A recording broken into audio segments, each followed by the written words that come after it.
Three. We are live. Hello. We have Ed with us here in our miniature Modelling Mayhem podcast. I'm going to be painting. Ed, are you doing any hobby stuff while we're talking? All the time.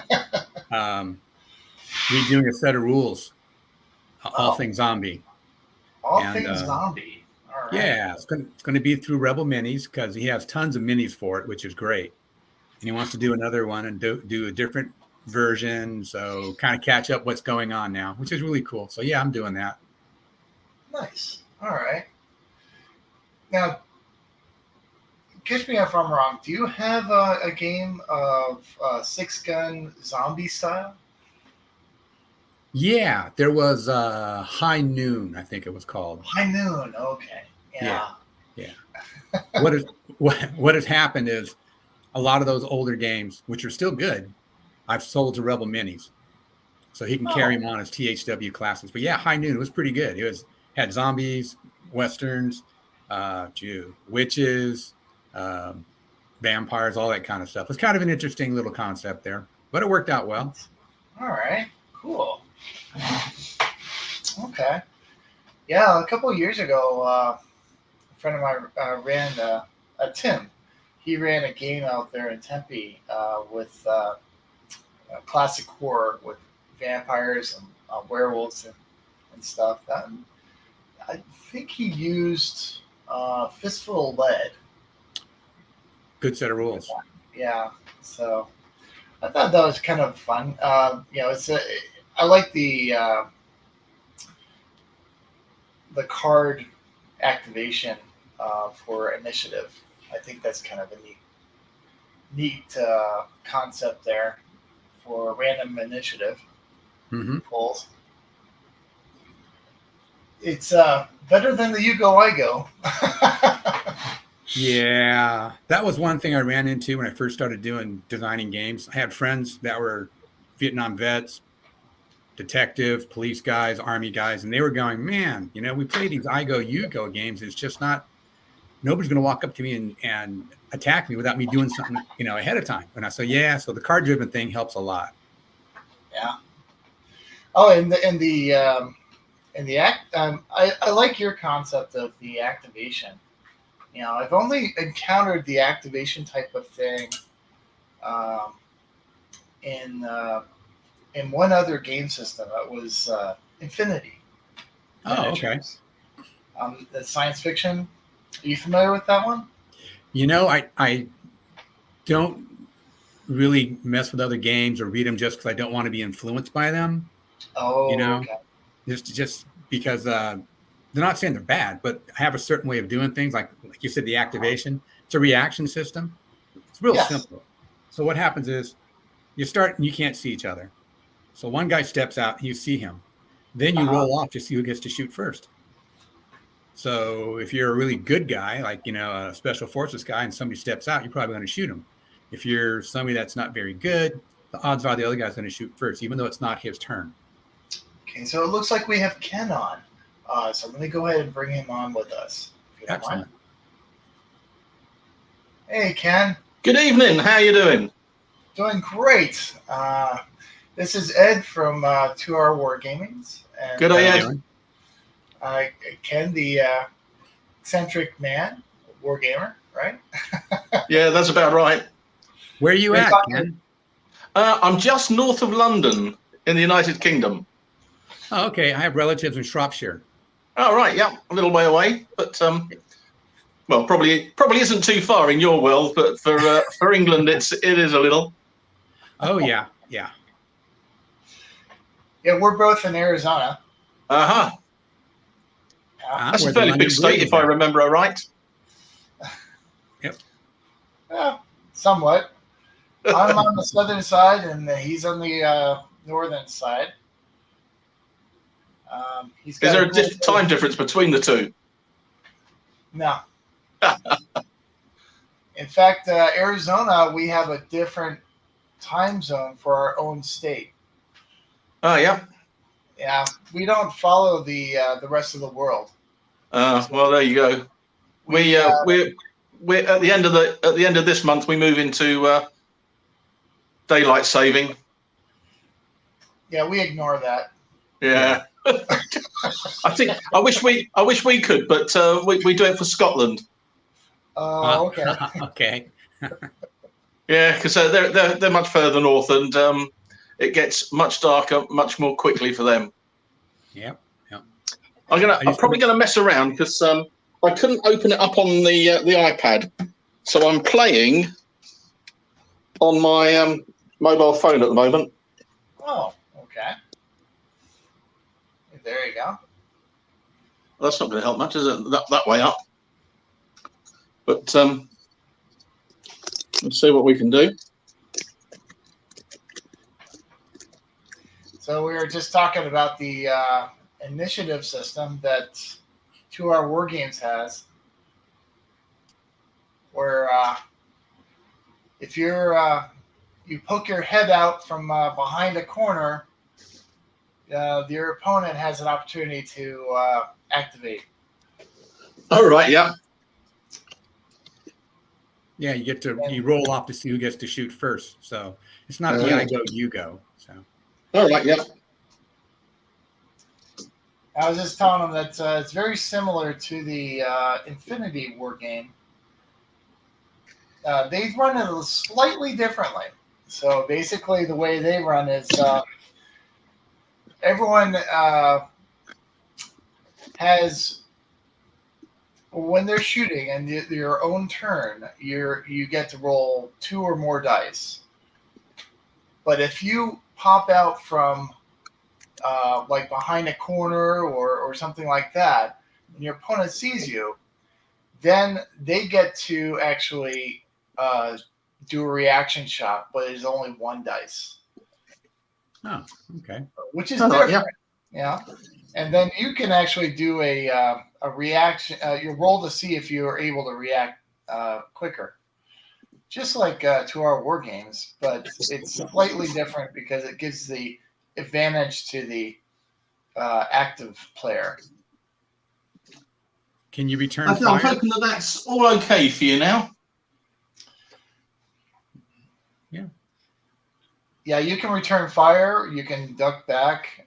You can in that game. So basically, it's futuristic science fiction, kind of like a cyberpunk type of world. All right. Okay. That's what Infinity is. So, I thought that system is very similar to the 2 Hour War Game system.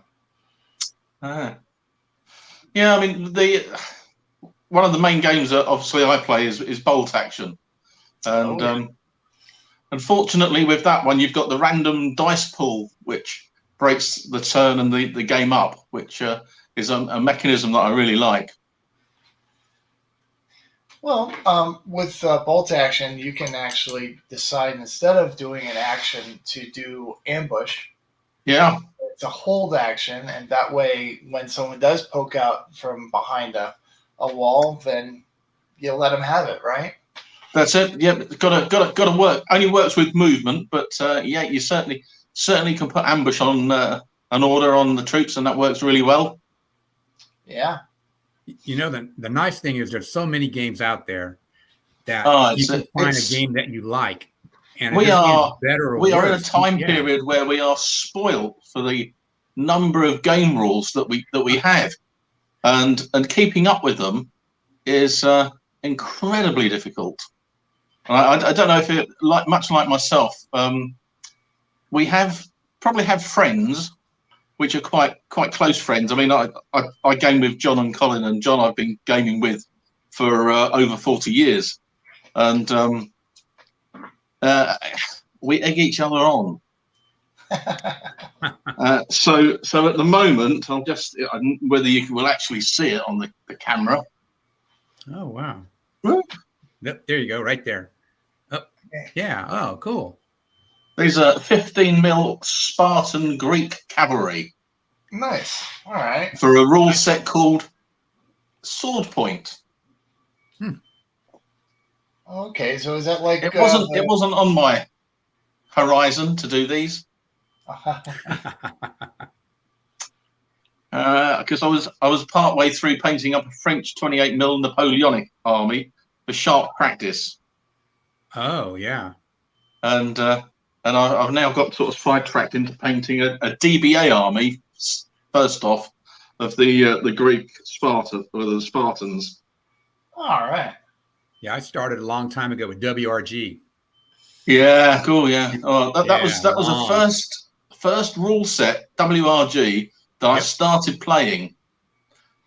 Ancient 6th edition, Mm-hmm. Nice. and yeah, that was in the early 80s. Wow. Yeah, I was mentioning to Bill how gamers have changed so much. Yeah, phenomenal. Yeah. Although we're in the new year, we're going back to try it. Yeah. Oh. But we're doing Renaissance, the George Gus Renaissance. Mm-hmm. I don't know if you can remember them, the Green Book.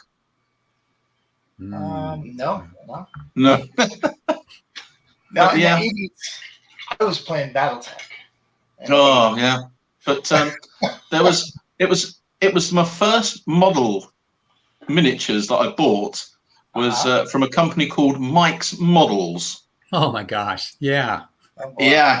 And they were such chunky little figures, but such fun. But Essex Miniatures in the UK still produce some of the range of Mike's Models. Oh. And so in the new year, I'll be getting a Huguenot army from Renaissance France. That's for that time period. Nice. All right. So it'll be interesting. I go for the Huguenot because my wife is descended from them. Oh, okay. That's So funny. a family connection to something. All right. Yeah, but the rules at the moment, going back to that, it's incredible. What have we recently picked up? O Group, which is Two sort of a right? battalion level World War II, and we've gone for 15 mil in that, and that's a fun little game. The mechanisms are different as you go through it. You can jump out on ambush with units and things like that from jump off points. So nice little game. What size tables are you guys using? For that one, we've gone 6x4. Okay. So most of the games that we play are 6x4. However, we're back to playing Congo, I think, on Wednesday next week. Mm-hmm. Huh. All right. Which is a hoot of a game, I think.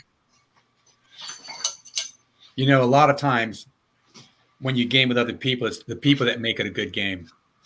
Yeah. You know, Yeah. Because a lot of times it's socially, you're doing things with them, and it's good. It's a good way to do it. Like you said, I've got friends 40 years ago. Yeah. A long time ago. It's kind of nice. Keeps you in contact too. Yeah, it is. We've started gaming again on Wednesday evenings at the local store because my friend John helps in there and is one of the guys who run it. And we've just started up on a Wednesday evening again. And I think there was how many was it? About six on Wednesday night. That's good. Four of us go back 40 years. Wow. And the other two are fairly new in the last 3 years. All right. But yeah, craziness. Yeah. My oldest wargaming buddy, he's an army buddy that lives out here in Tucson as well. We've been gaming for 35 years, maybe. Yeah. Yeah, since we were But you know, it doesn't get stale, does it? No, it doesn't. We never find it's stale. It's all something. Everything in the game and the fun of it. Yeah, I did a lot of tournaments with WRG, and some people, It wasn't about having fun with them. They just wanted to win at all costs. No, I do know the feeling because I started off competitive gaming for the Ancients in the UK Nationals, and then I branched into Warhammer. I lost the path and went into Warhammer Fantasy for quite a few years, and that was mostly all competitive as well. Off to tournaments at Warhammer World in Nottingham, and local tournaments doing competitive gaming. And then when they closed down the Warhammer universe type thing for fantasy, we went in a different direction. We went to bolt action, and that was competitive to start with. But now we've lost the competitiveness, and we're into narrative driven games more so now. Yeah. And I must admit, I'm having a much better fun time with narrative games. Yeah, that's what I built 2 Hour War Games on, all on the story, pretty much. Yeah. You're the star. It's your game. The game can be played with, by itself. It just runs. The game runs itself. Don't have to have a game master. And you can just make decisions, and it causes you, good things, bad things, and stuff. But people love playing over and over and over. Yeah. The nice thing about it is offering the free sets of rules, which I started a long time ago on the site. There's chain reaction, and then there's sword play. It's that narrative-driven storyline, isn't it? Yeah, it really is. It's like watching a movie. Yeah, I got invited to put on a game at one of our local, at a relatively local big show in this October coming. Oh no, we're in October now, aren't we? So it's the 17th of this month. It's the Southeast London War Games Club, and they put on a big event with lots of traders and lots of participation and demo games. Nice. So I've put together an Operation Sea Lion Invasion of Britain game, but it's bolt action based, and we're playing with the you may probably have seen it, the Dad's Army Wilmington-on-Sea Platoon Home Guard. Okay. And I've got those featuring in it, and the Germans have got to get to the church tower and place the satchel charges on it, and the British have got to fix the bell after the 5th columnists have sabotaged it, and it's a race to see who can do first. But there's little things thrown in there to keep them occupied. That sounds like fun. My wife's father was in the Home Guard. She tells me that. So that's interesting stuff. Yeah. All right. Yeah, you're right. It's all about the story. Because otherwise, sometimes people will want to play a higher level than what they should be playing. Like for me, I don't really like playing army or corps level stuff. I want more of that squad level, maybe platoon level. More, I tell people, you want to make it really personal, have the figures named after your friends in school. Oh, it makes a big difference. Yeah, especially who's going to be the point man. Yeah. All right. That's pretty cool. Sorry about the dogs barking.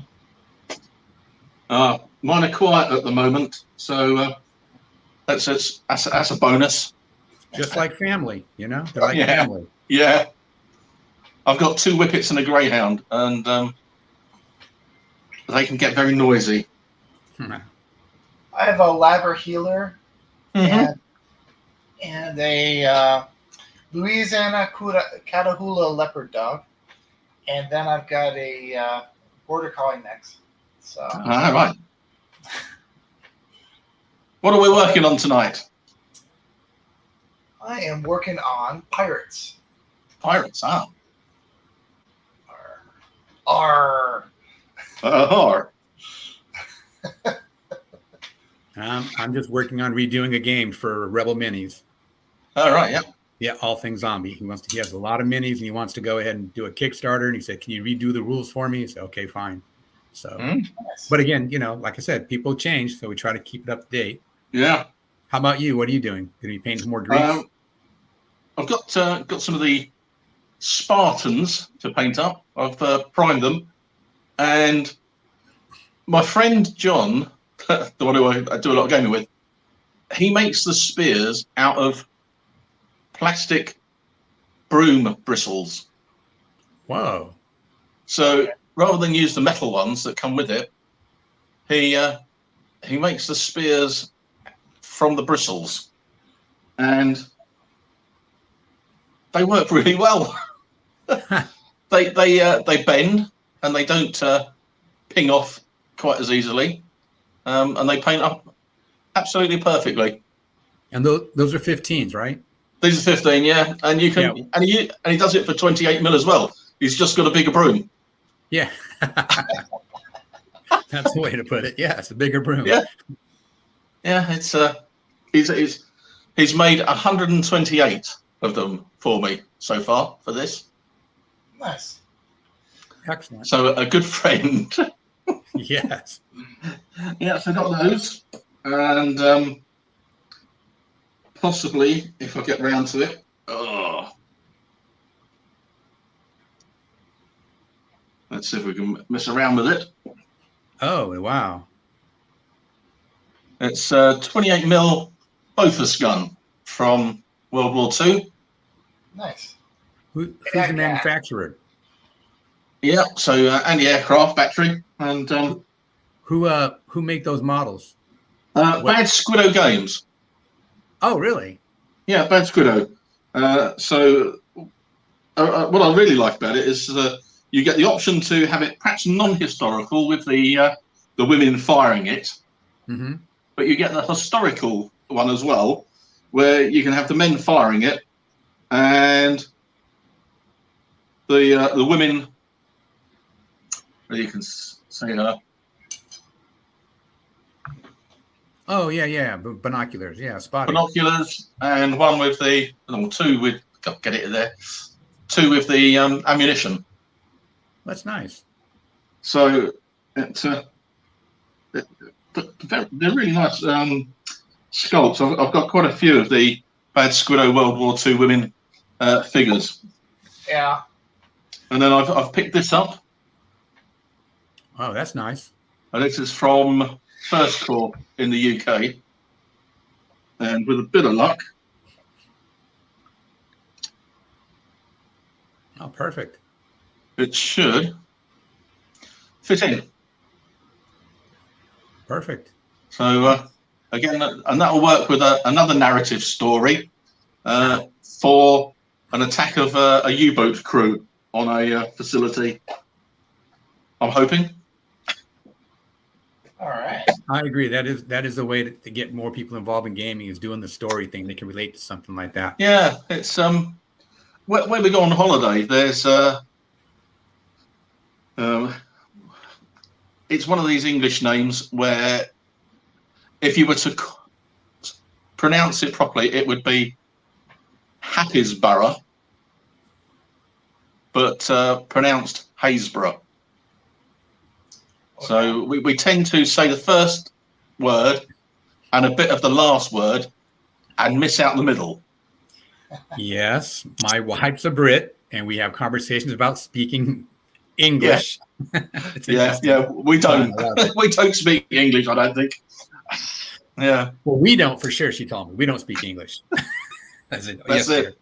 So and where we go on holiday there sometimes, and there's a really nice lighthouse, and in front of the lighthouse is a pillbox, Uh-huh. and then a bit further down towards the cliff edge, there's another pillbox, and there's then a sort of causeway up to the hill and then up to the lighthouse.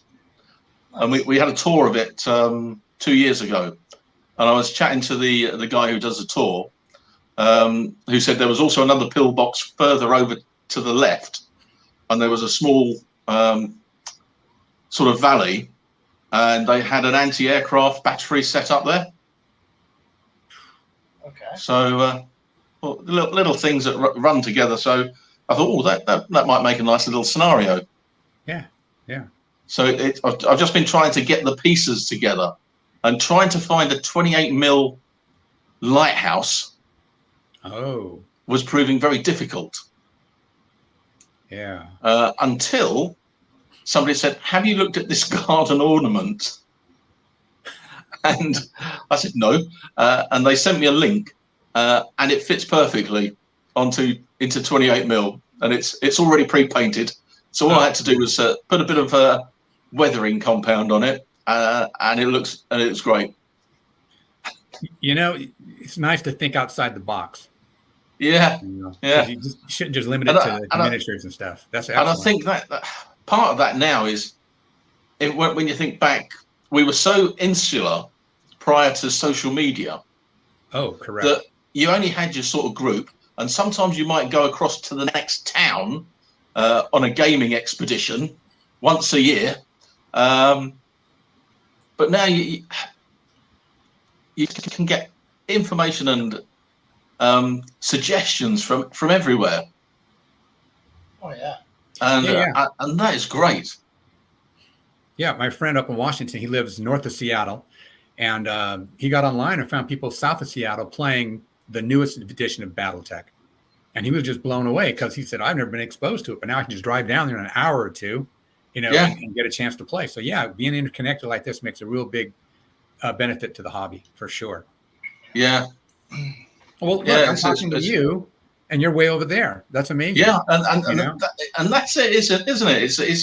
It's made the world smaller and brought as a hobby side much closer together. I mean, during the lockdown in the UK, we were running a Wednesday evening paint and chat for people in the clubs just to get them together, and that worked really well. But now Wednesday nights, we're back to playing games in the club. So we might have to think about whether we still do a paint and chat, but on another evening. I'll have to put it to the guys, because I think they did like it. So yeah, that's what good this way to is spend about. your time. Paint and chat. That's basically what this is. Although my paint and chat it may not be very good this evening, because for whatever reason my right ear is pretty blocked. Oh no. So I remember the first time I painted. I painted was 25 millimeter Carthaginians. I had never knew anything about it. I painted them all in enamel. Oh boy. So the first time I showed up, they all started going, "What is this?" And they're all laughing. I said, "Oh, okay. I guess I painted it wrong." But I learned how to play the rules really well. Yeah. It's like, okay. Yeah. So I never really got into painting that well. I was never very good at painting. So I admired people that paint. We were looking for paints.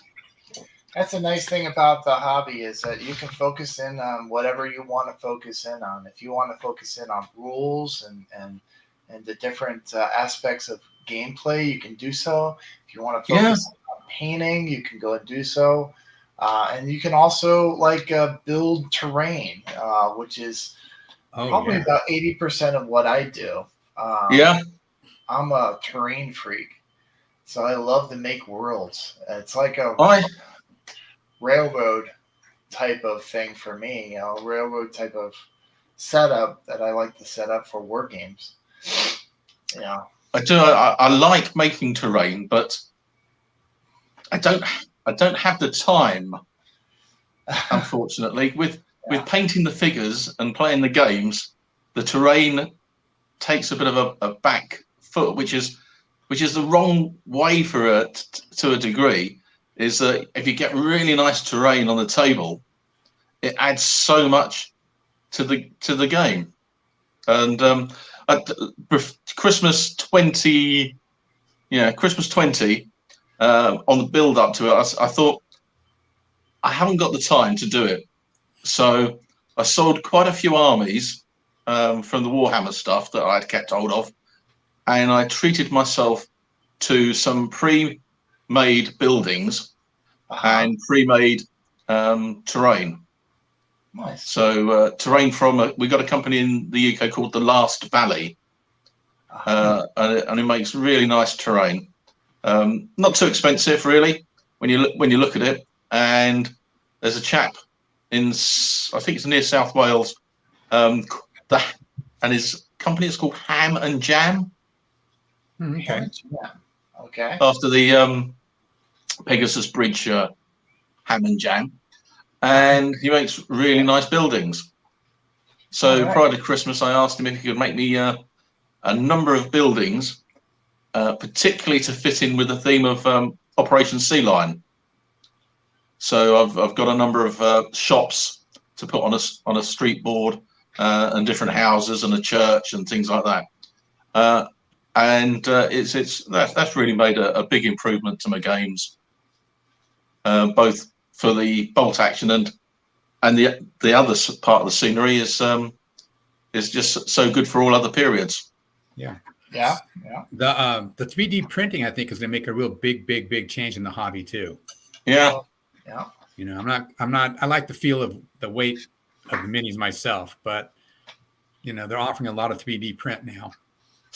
It is, and it's a mixed thing, 3D printing. Yeah. It's you can see it's so useful for things that aren't viable in a manufacturing sense, but in a 3D sense, they are. Mm-hmm. But unfortunately, I think for figures, I think it might have in the next few years a detrimental effect on manufacturing companies. Oh, for sure. I mean, yeah. My friend has Rebel Minis over here in the United States. Right. He said the price of pewter is just crazy. It's tripled, you know, and it's just where, when do you stop? You know? Yeah. You go from $10 a pound to $36 a pound, you know? So yeah, you're right. It's going to be detrimental. So yeah, so not sure. I mean, for certain things, it's great, and certainly I've picked up a few things 3D printed, but they're things which I've not been able to find elsewhere, and I'm sort of fortunate to a degree where some of the people that I follow and speak to on Twitter, one of them is Sabotaged 3D or Sabotaged 3D prints. Yeah. Again, just a small one-man company who's doing 3D prints, and it's things which aren't in the mainstream. So he's doing the sort of counter boards for the Too Fat Lardy games. Oh, cool. Yeah. So things like that. And I was doing a small diorama for my infamy Roman army. Right. And I asked him, could he do me a milestone? And we found pictures of one, and he produced me one, and it looked great. Once I put it on a little diorama on a base with a legionnaire marching past it, it was a great little objective. And in the game, because I'm putting on this game at Selwig, he's printed me off some telegraph poles. All right. So it's little things like that. Yeah, that's so true, because you don't want to you have to get a mold to make these things and all the money. That's it. Yeah. You're not going to sell a lot of telegraph poles and almost no mile markers. No. And what's it? And a recent terrain piece that I put together was a garden with a greenhouse. And the greenhouse and all the accessories.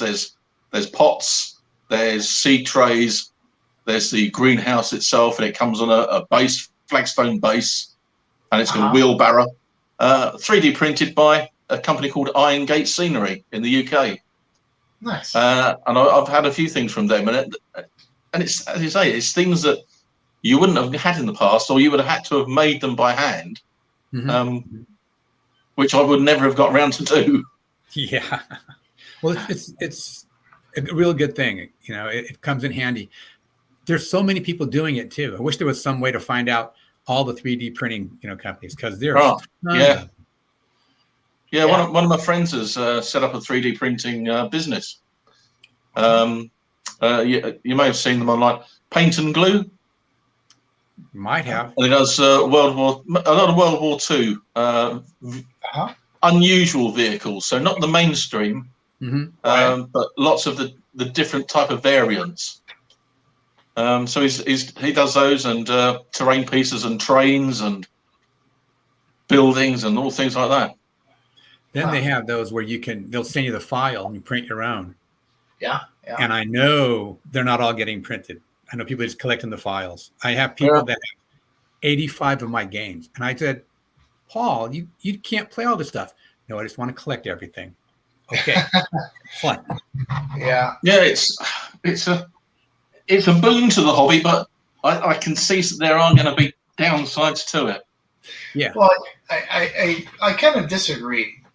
I actually own a resin 3D printer and as well as a filament 3D printer.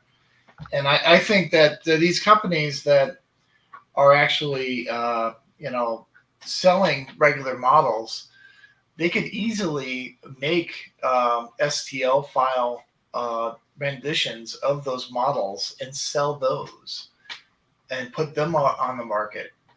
And then their markup, there's no material cost for them. They're just selling the STL files on the internet. And sit back and wait for the profit to come in, or continue to produce more designs for 3D miniatures. I mean, that's these companies. They obviously are feeling a pinch with pewter and things like that. But when it comes down the line, eventually, if they don't sell their product in a different way, then I mean it's like holding on to a dial-up modem when everyone's at broadband. It's a technology and a hobby that more and more people are starting to get. Yeah. And honestly, I love my 3D printers, and I feel it's one of my tools in the hobby. Like an airbrush or paints and whatnot are all tools that we use. Well, it is, and I must admit, I think I may well be putting it on my Christmas wish list. Yeah. For a 3D printer. I recently received my Barons War Kickstarter. And within that, I bought the Village pack of STLs. Cool. Nice. And it's lovely looking stuff. I've just got to get a printer to print it. Yeah, you'll need a filament printer for that. I would not recommend a resin printer for trying. Yeah. And that's just done with the plastic filament, which is a fraction of the cost of the resin. But it turns out the models in plastic and like your buildings and stuff like that. And since no one really looks at buildings super close, they're not going to see the creation lines that plastic printers make, because you see them at arm's distance. So there's definitely one thing. If you're going to be doing printing with terrain, that's the way to do it. Honestly, it's opened up wargaming doors for me that I've not even considered. Last year, before I had a 3D printer, I never even considered going into Blood and Plunder, because I mean, buying a galleon from Firelock Games is what, almost $400, and I'm like, that's a big chunk of change. That is a big chunk of change. And I mean, I think it's around 300 pounds for England, but I can. My 3D printer is $250. The filament cost, and then I bought an STL file for a galleon. The STL file itself was less than $10. Yeah. And the filament that I used to print it was probably less than $10 worth of material. That's perfect. So, the cost of the printer itself, the filament, and the STL file all came to less than what the model from the manufacturer costs. It's that's the thing, isn't it? The scary thing. And you can produce more stuff with it. You can produce more stuff with your printer. You talked about pewter people going to also selling the STLs. There's a guy up in Washington, Brent Dietrich. I don't remember the name of his company. That's what he's doing too, and it's working out really well for him. Exactly like you said. He just, hey, here's the file, no costs, no over. With me, I have print books and I have PDFs, and by far I sell more PDFs. I love PDFs. There's no cost. Hey, there you go. And the same concept for miniature manufacturers. And you're selling pretty much a PDF, but it's an STL files instead. Exactly. Same concept. And I think it's the way of the future, because when you get a resin printer going, then you're printing up miniatures. And I agree with you. I'm old school. I used to play with the lead miniatures myself, and I still have quite a number of them. These right here are lead from Old Glory Miniatures. But I glue 1-inch fender washers to the bases of these things, and I still get the heft that I'm looking. I've got a little friend that's joined me. Oh, all right. That's cool. I'm honored.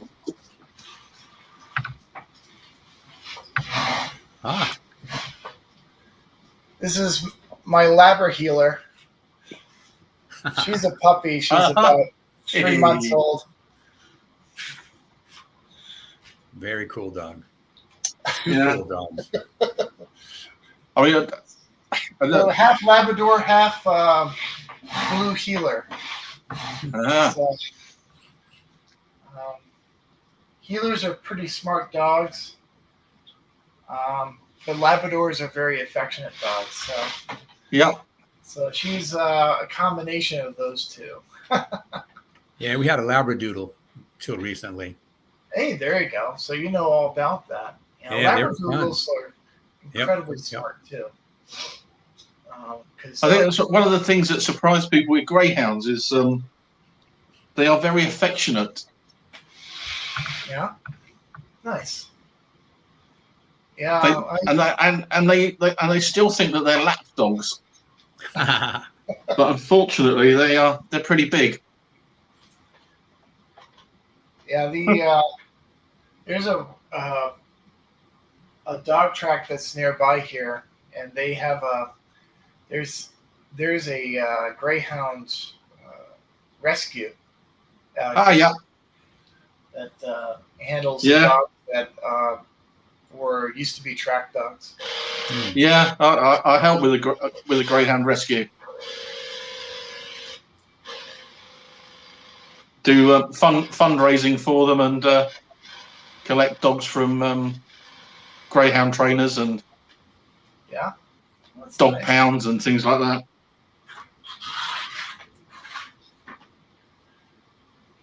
Yeah, that vibration thing is my.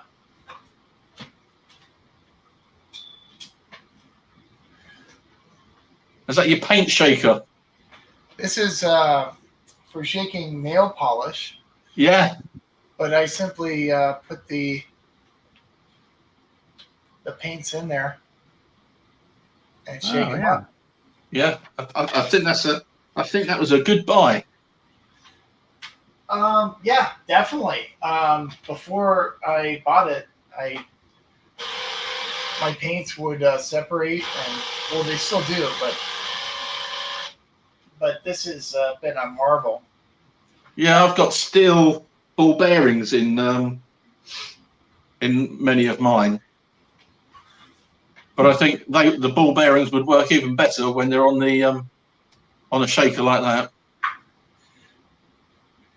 Well, this is for women's nail polish Yep. models, and so it's actually cheaper than the hobby ones that they try to sell. Again, Isn't it thinking always? outside the box. I've got 4, 5, 6, possibly 6 paint racks, and they're all nail varnish racks. And there you go. And they were much cheaper than the paint racks. Yeah. Mine are spice racks. Yeah. As long as they work, that's the key. That is it, as long as they work. Yeah. And if you can save money, even better. Convert that into figures. Exactly.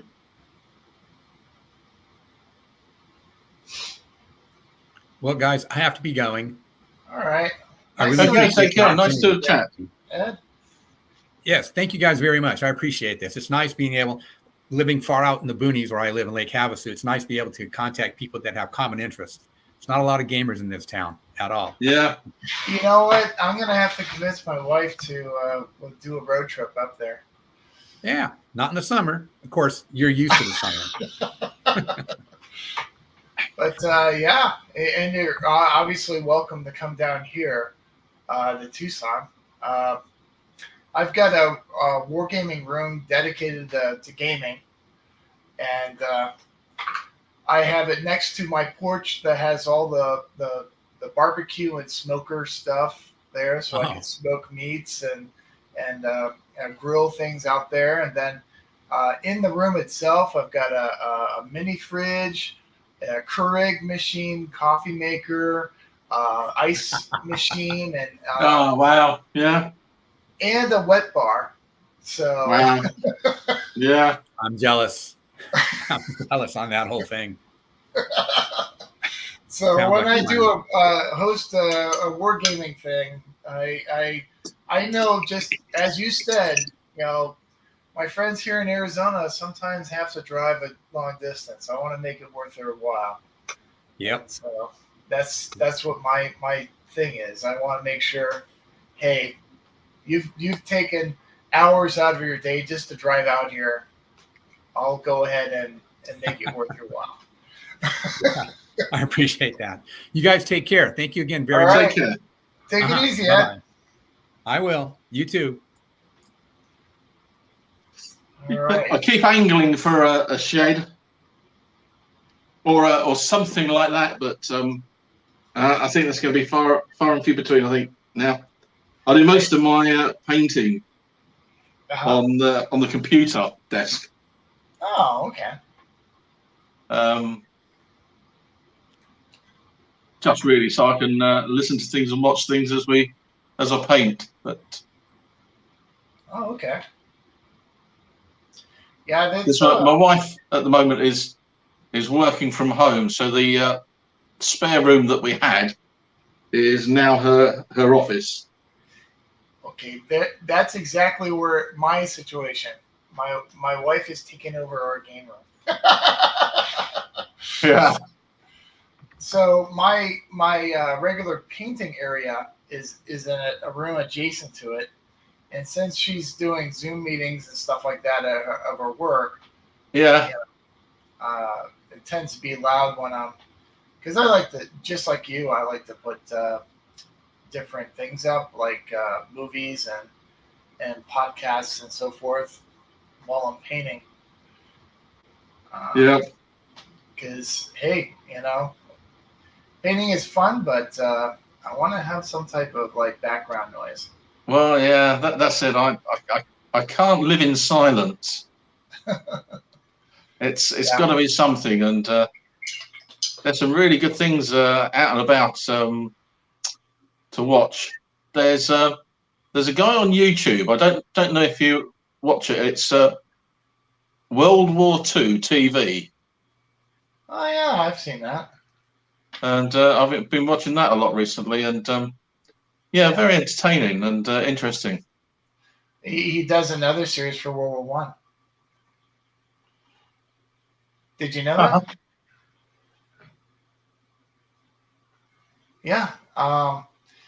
Yeah. So that's actually kind of fun. It goes day by day, like a news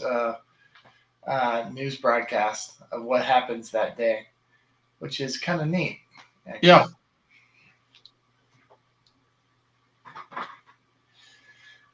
Yeah, there's all sorts of different YouTube channels. Yeah. That one That called, is, The Eccentric Man has got some really good shows on there. well, I'm glad you think so. But yeah, I've been a bit quiet over the last month. Just there were no games going on really, and yeah, because we were all starting back, and we hadn't got the routine set out at the store, and one of my daughters gave birth beginning of September, so congratulations.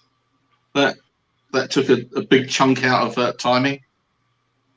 Well, you know what? That's worth it, though. You know. Yeah, that's it. And the youngest daughter's got a little girl, and we had her round today, and everything stops for that. No doubt. Yeah. Well, that's pretty cool. Yeah, it was very, very nice. Had a little seeing her play and how she's developing and that, and then off for a walk around the park. Hey, there you go. Nice. So yeah, good bit of relaxing.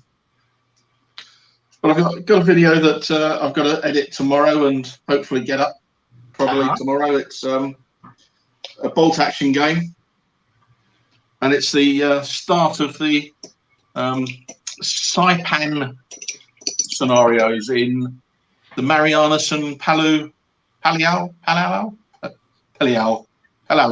That's the one. Not Peliu, but Pelilau. With the Marines. Yeah. So we've started that, and our first game was my US Marines doing a beach landing. I'll do a spoiler. It didn't go well. Sadly, it didn't go well. Not good. Oh well. But when you look at it, I think it was very true to how beach landings worked and went. So that'll be going up, and then we'll have to have the second scenario, which is the US Marines are holding a beachhead, and the Japanese counterattack. Oh, okay, cool. So that'll be fun. I've got to make myself some barbed wire fencing, I think. All right. So that I can funnel the Japanese into killing zones. Yeah. Yep. Yeah, they normally did nighttime assaults, didn't they? Yes, that's part of it as well. I think for the first two turns, it's night fighting, and then it moves on. So that's I think that's going to be. I think that'll probably be a troublesome one for the Marines as well. Oh yeah. Yeah, bolt action. Once you get in hand-to-hand combat, it gets very deadly. That's for sure. It certainly is. But yeah, the unfortunate thing is you can't. It's very deadly, but you can't predict who it's going to be very deadly to. Yeah.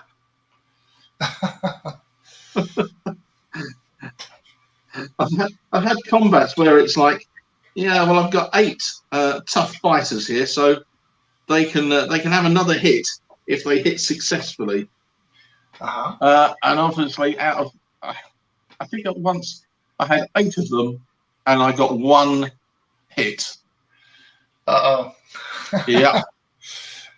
1 hit, and that's the bonus roll didn't get a hit. Oh no. And they were wiped out on the return attacks. Ouch. And you think, oh well, it wasn't meant to be that one. They didn't eat their Wheaties that morning.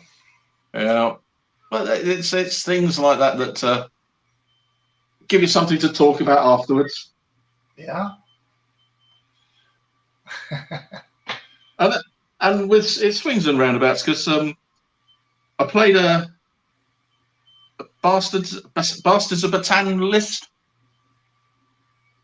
the really early US World War II in Asia.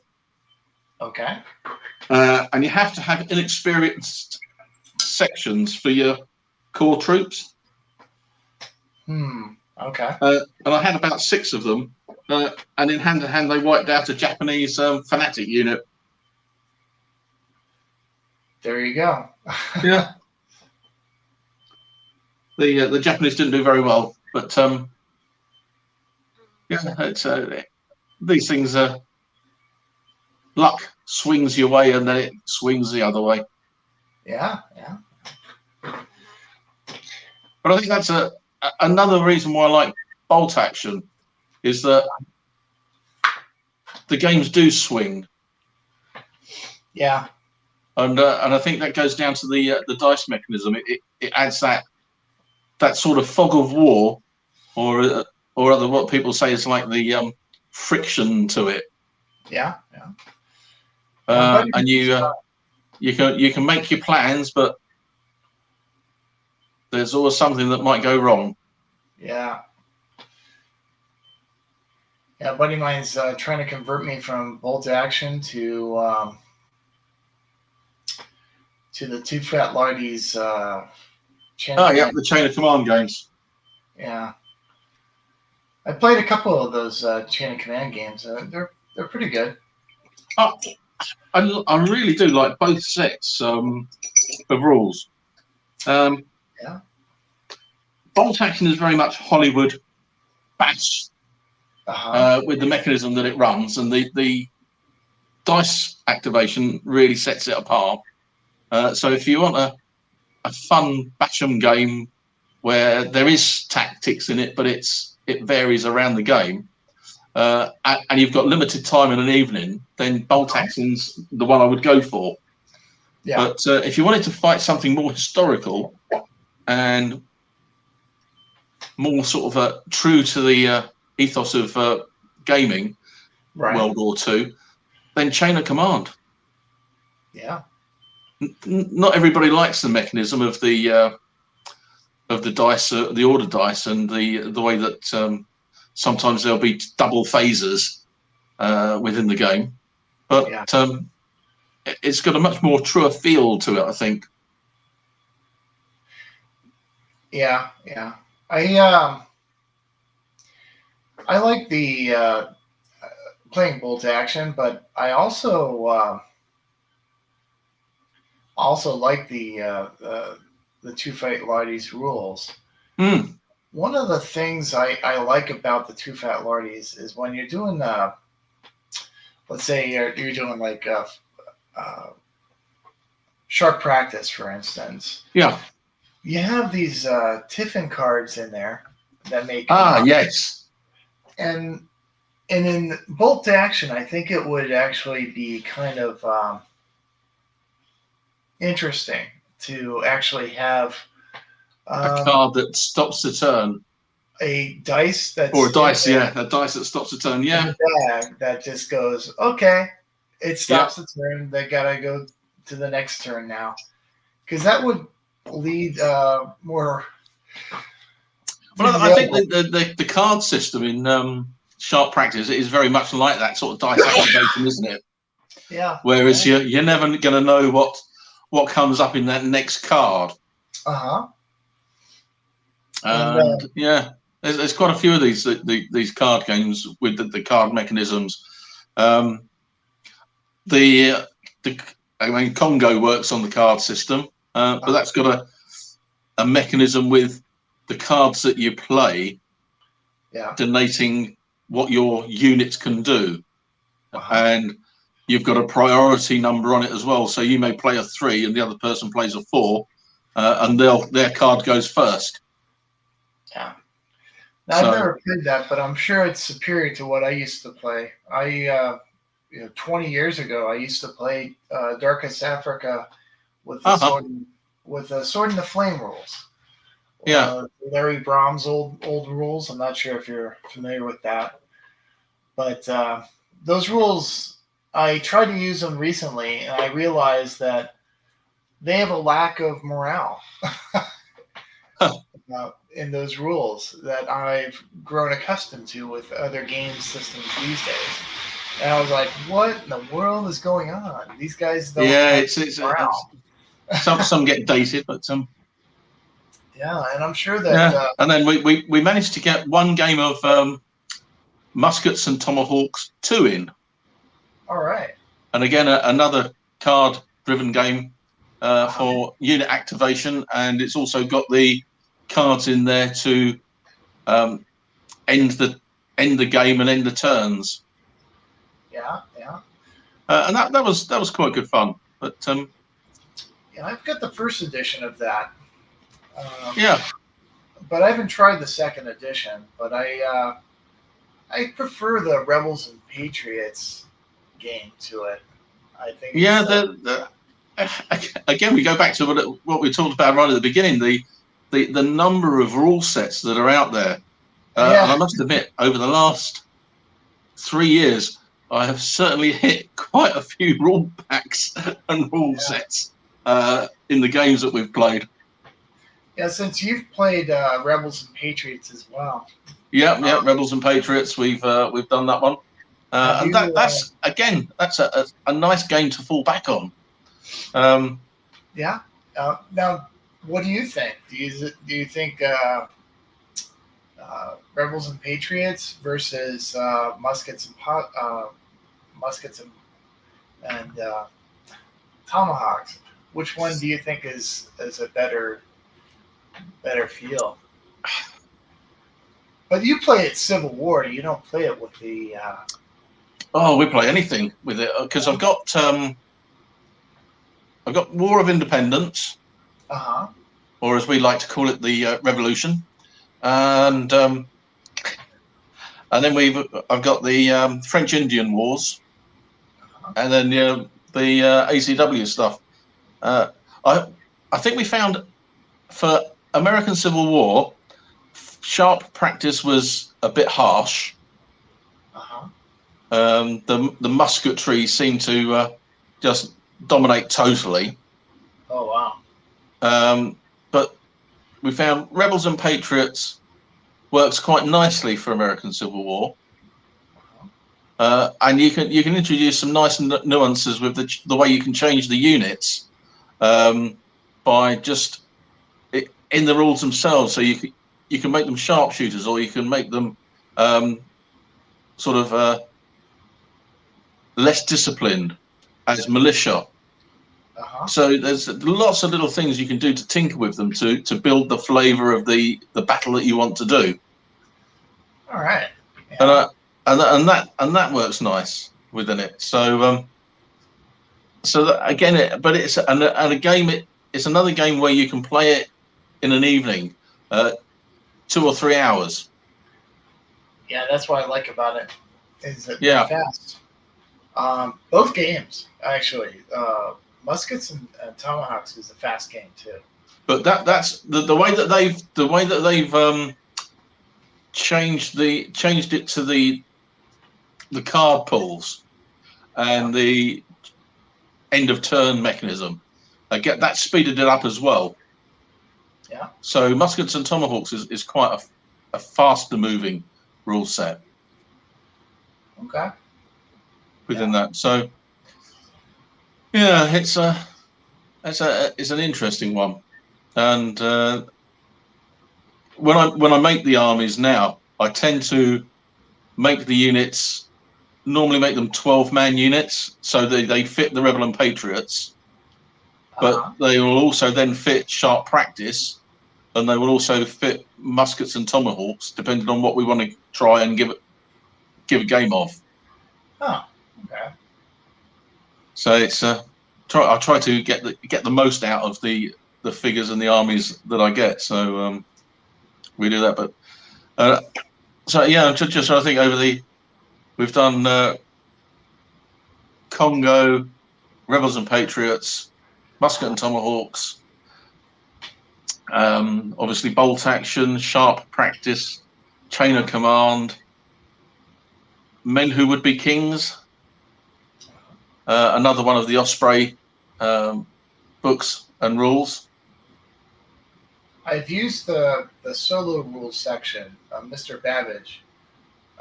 Yeah. Believe it or not, I used it with a Flames of War game.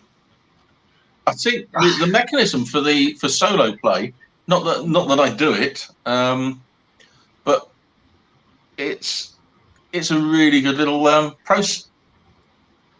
setup for doing solo game. That Mr. Babbage has been written really well. Yeah, I hear that the inspiration for Mr. Babbage was the old Pony Wars. Oh, right. And I was just told that one just has a renaissance. They actually are bringing that one back.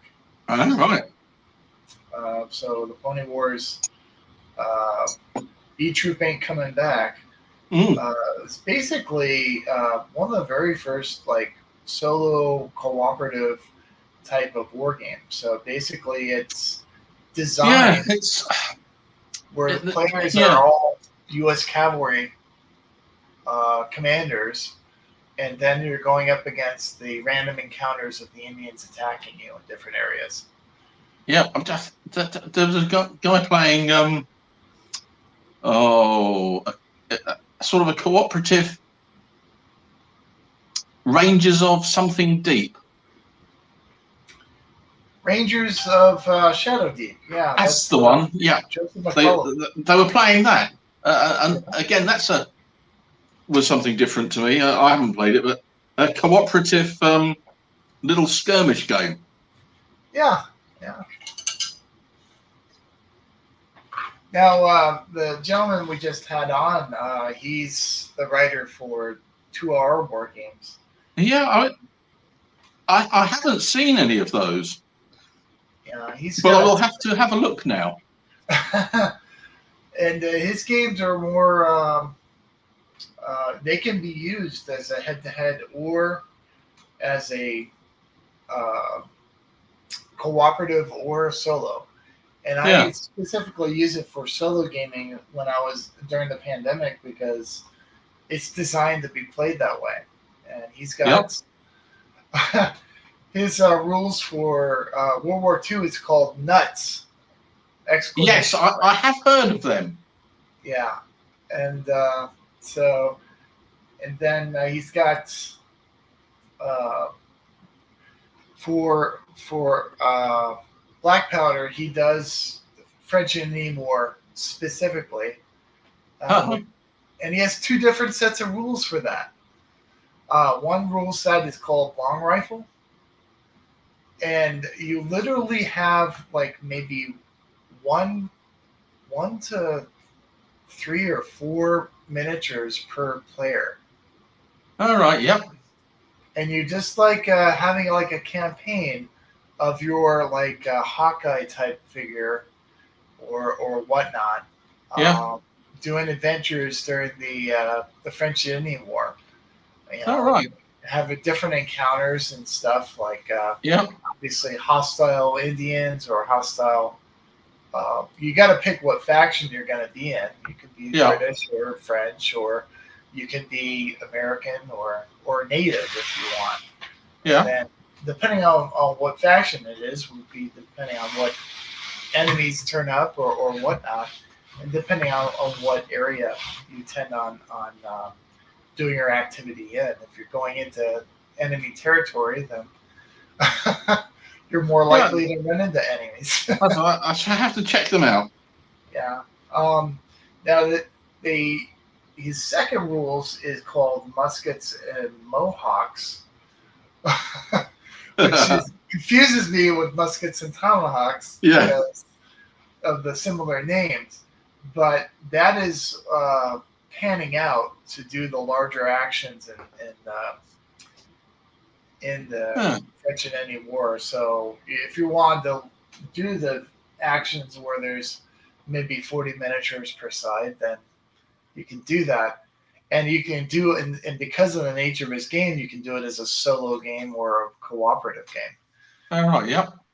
So, and that's I ran into his stuff, because of the pandemic, because his games specifically are designed to be played like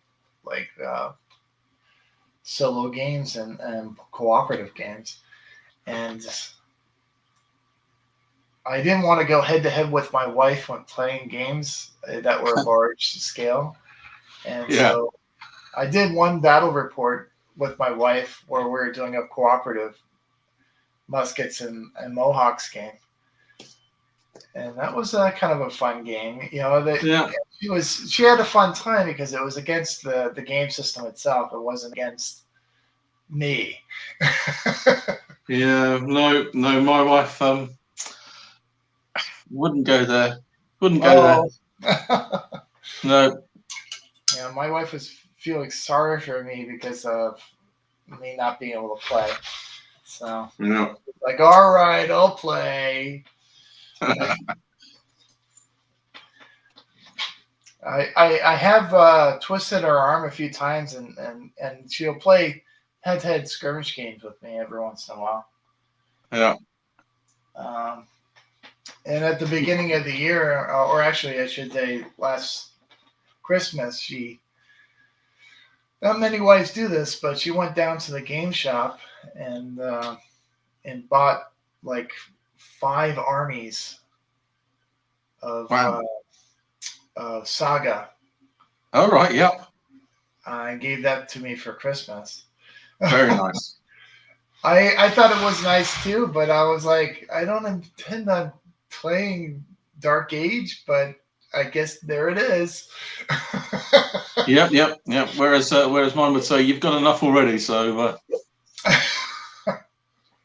But we had just finished watching all the Vikings TV show, and so she wanted me to paint an army for her.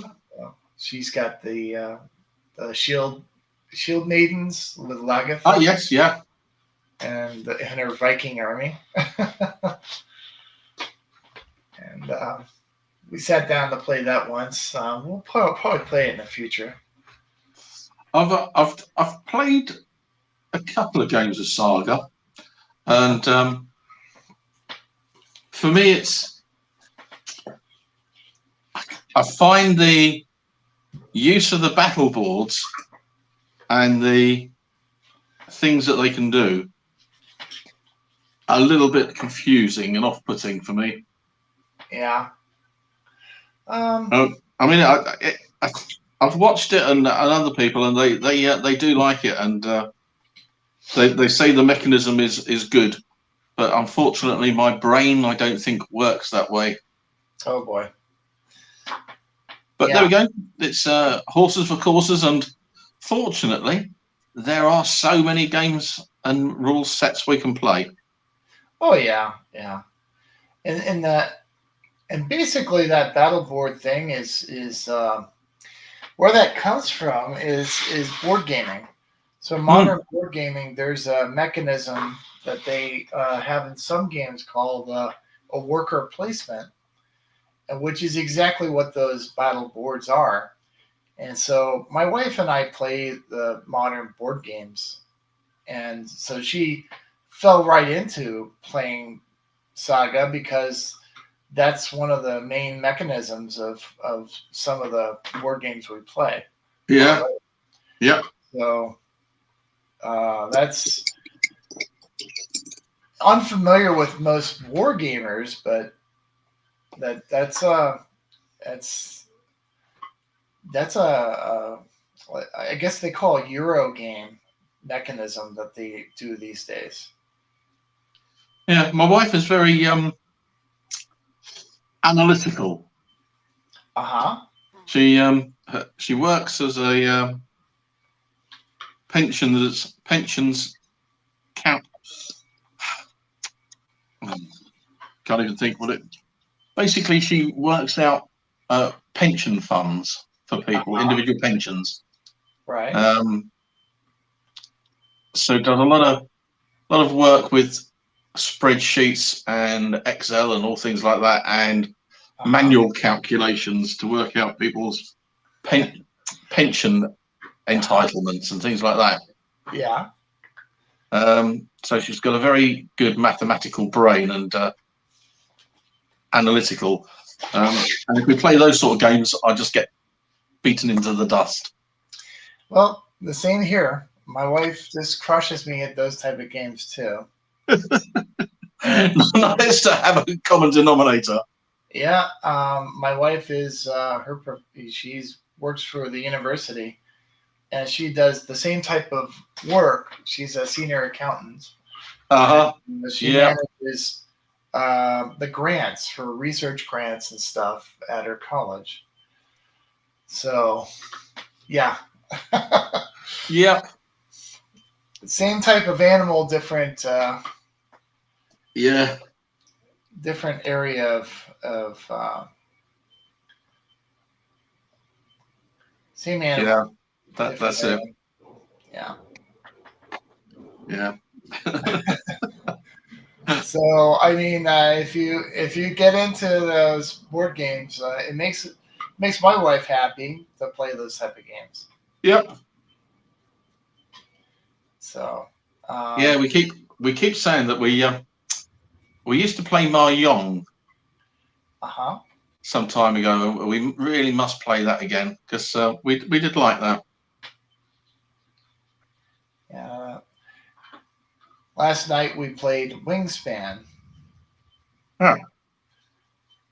Doesn't have a worker placement mechanism, but it's pretty much like a set collecting game. And on Board Game Geek, it's been super popular. Uh-huh.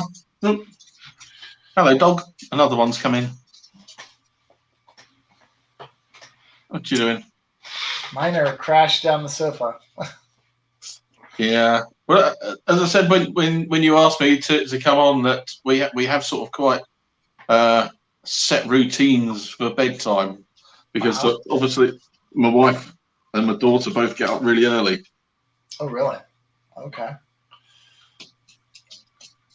Yeah. So when we look at it, the dogs now are saying, shouldn't we be getting ready for bed?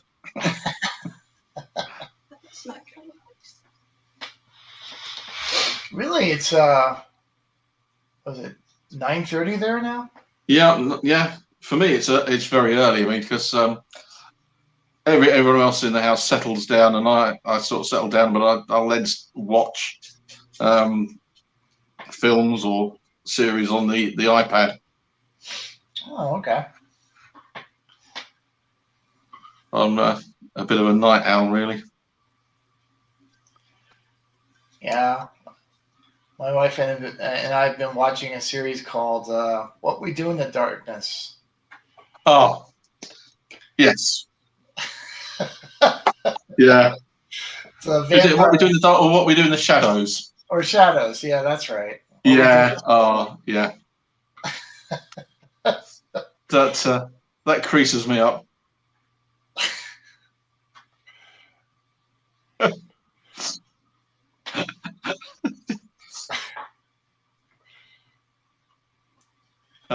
Dear. Hilarious. Yeah, if anybody hasn't watched it, catch the first series and then watch it from there on. Oh yeah, definitely. We have it on Hulu out here. Yep. And apparently it was directed by that fellow that directed Thor Ragnarok. All right. Yeah. So, if you ever seen that Thor Ragnarok movie, I recommend watching that. It's one of the Marvel movies. Ew. It's got some fun humor in it.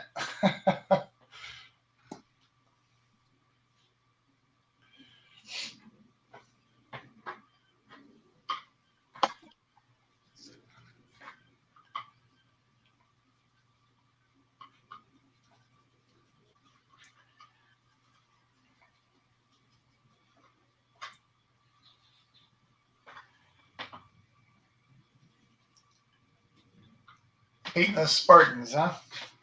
Yep.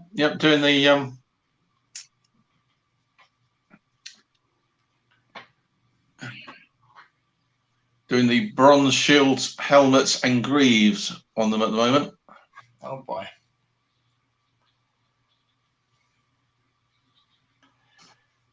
I've got 30. Well, it's initially a DBA army, but I've got on order the sufficient to take it up to a proper army for this a game called Sword Point. Okay. So, looking at the plan of things, I've got to paint up 32 Spartan hoplites. Yeah. Somewhere in the region of 24. Yeah. Probably another 32 peltasts, because there's 4 to a base. Uh-huh. And then probably another 80, 90 hoplites.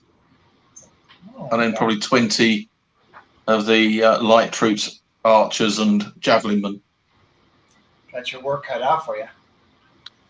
Yeah, so a little bit there. I've done, what have I done? So far I've done 16 hoplites. Yeah.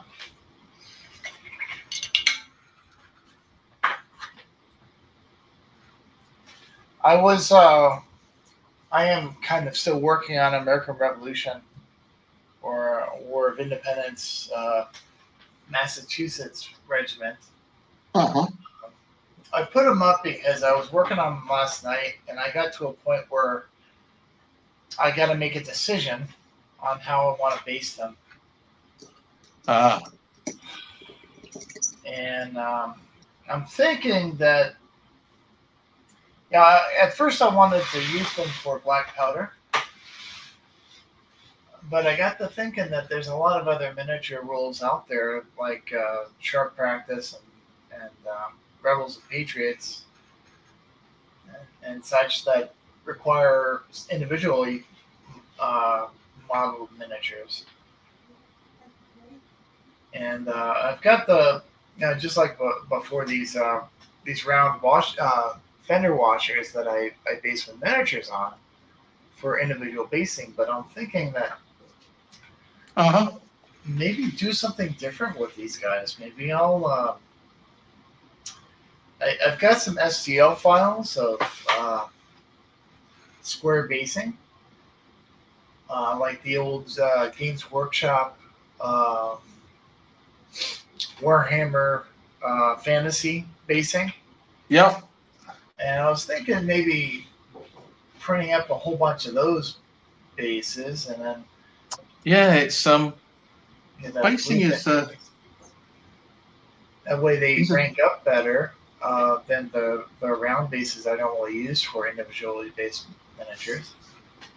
Yeah, I've started to base everything on rounds and use sabos for them. So, but I do like the way they rank up nicer when they're on squares. Yeah, and when you get a nice base set up, it really does look nice. But because we swap them between game systems, it works better on the rounds. So for Rebels and Patriots, they're just in a mass. Oh boy! So for then some units, for some games, we'll put them on sabos because they need to be in 2 ranks. Okay. So it's always looking at utilizing them in as many ways as you can. Yeah. I don't know. I'm still in it's decision making stage. Difficult decisions on some of them. Yeah. So we'll see what happens. Yeah. And then when you look, and on some of them, it's because I tend to put a lot of them on 25 mil circular bases. Right. But in some games, it could probably work better on a 20 mil. Or in the UK, where we use a penny, which is 19 mil. Or a 2p, which is just slightly different. Okay. Yeah, that's pretty small, but yeah.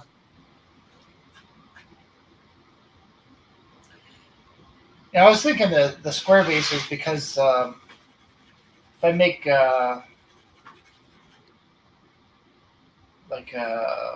movement trays for them, so they're ranked up with two ranks. Yeah. It might actually look nice, and then I can just rotate them all to one side to have a marching or and whatnot. Might be a hassle. Don't know. Yeah, it's all these decisions that you don't think you have to make that you do. Yeah.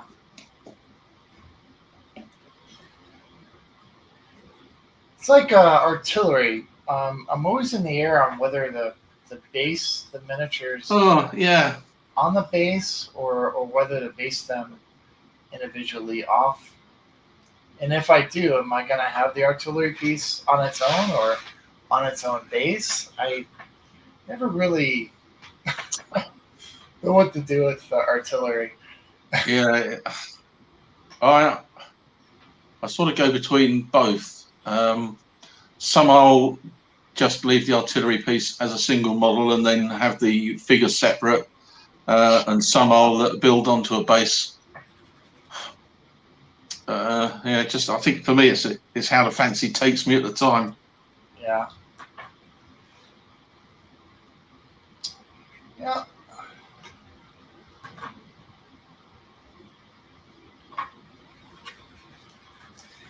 So I noticed that now do you do Napoleonics or you just work on the American Revolution and Civil War? I've got a Napoleonic British Army done for sharp practice, and enough figures to do for Rebels and Patriots if we up it. And I've started on the French counterparts for it. So it's a peninsula based in Portugal and Spain. Oh, okay. So so I've done the British. Finished them about probably 2 years ago now, and I'm going to finish the French at some stage. Oh boy, okay. But yeah, it's project wise where I wasn't going to be doing this 15 mil army, but that's snuck in. I've got the French to finish off, so I've just got the basic line infantry to paint. So it's not too many figures. It's probably 6 bases of 8, so 48 figures, something like that. Yeah. So I've been a friend of mine has French and English for the Peninsular War. That he has bulk base for black powder. And, I'm on the fence with Napoleonics. I did it 30 years ago. Oh, hey, Andy. They're big. Napoleonic armies are usually very big. Yeah. And I think John and myself, we sort of talked about it and thought, we can't start large, big Napoleonic armies now. Yeah. We were both approaching our mid-60s, and it's like, time is against us. Oh. So we thought we might go 6 mil, and tinkered with 6 mil and General d'Armée, but wasn't quite what we were after. So not quite sure. We just sort of built some French and British at 6 mil. I did Picton's 3rd Division at 3rd Brigade at one of the battles in the peninsula, begin with a B. But it escapes me at the moment.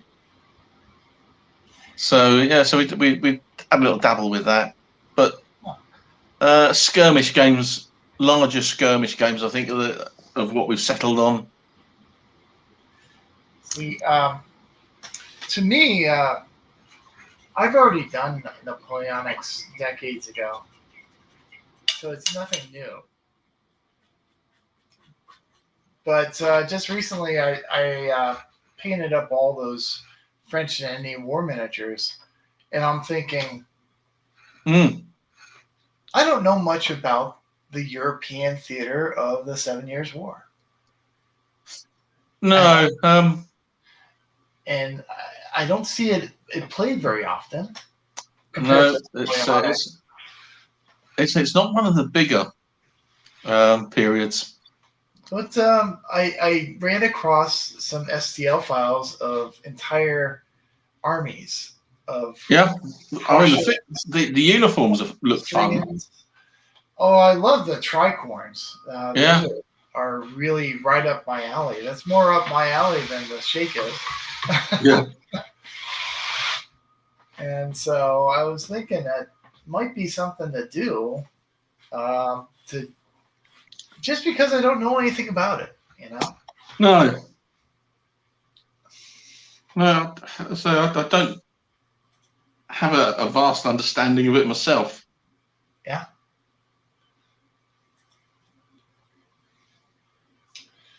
Yeah. I read a biography on Marlborough. And that was they gave some insight into it, but yeah, I just think it's kind of it would be interesting to just jump into an area that I don't know much about, and it's as I say, Napoleonic. You got the big ones, haven't you? Napoleonic and American Civil War, World War II, and World War II. Yeah. And I'm always interested in something oddball, which is one of the reasons I'm going full tilt into samurai and Japanese medieval, because even as a kid, I always liked the ninjas and samurai and that whatnot, and hardly any touching in wargaming regarding a samurai. You got the Test of Honor rules, which are nice skirmish rules, but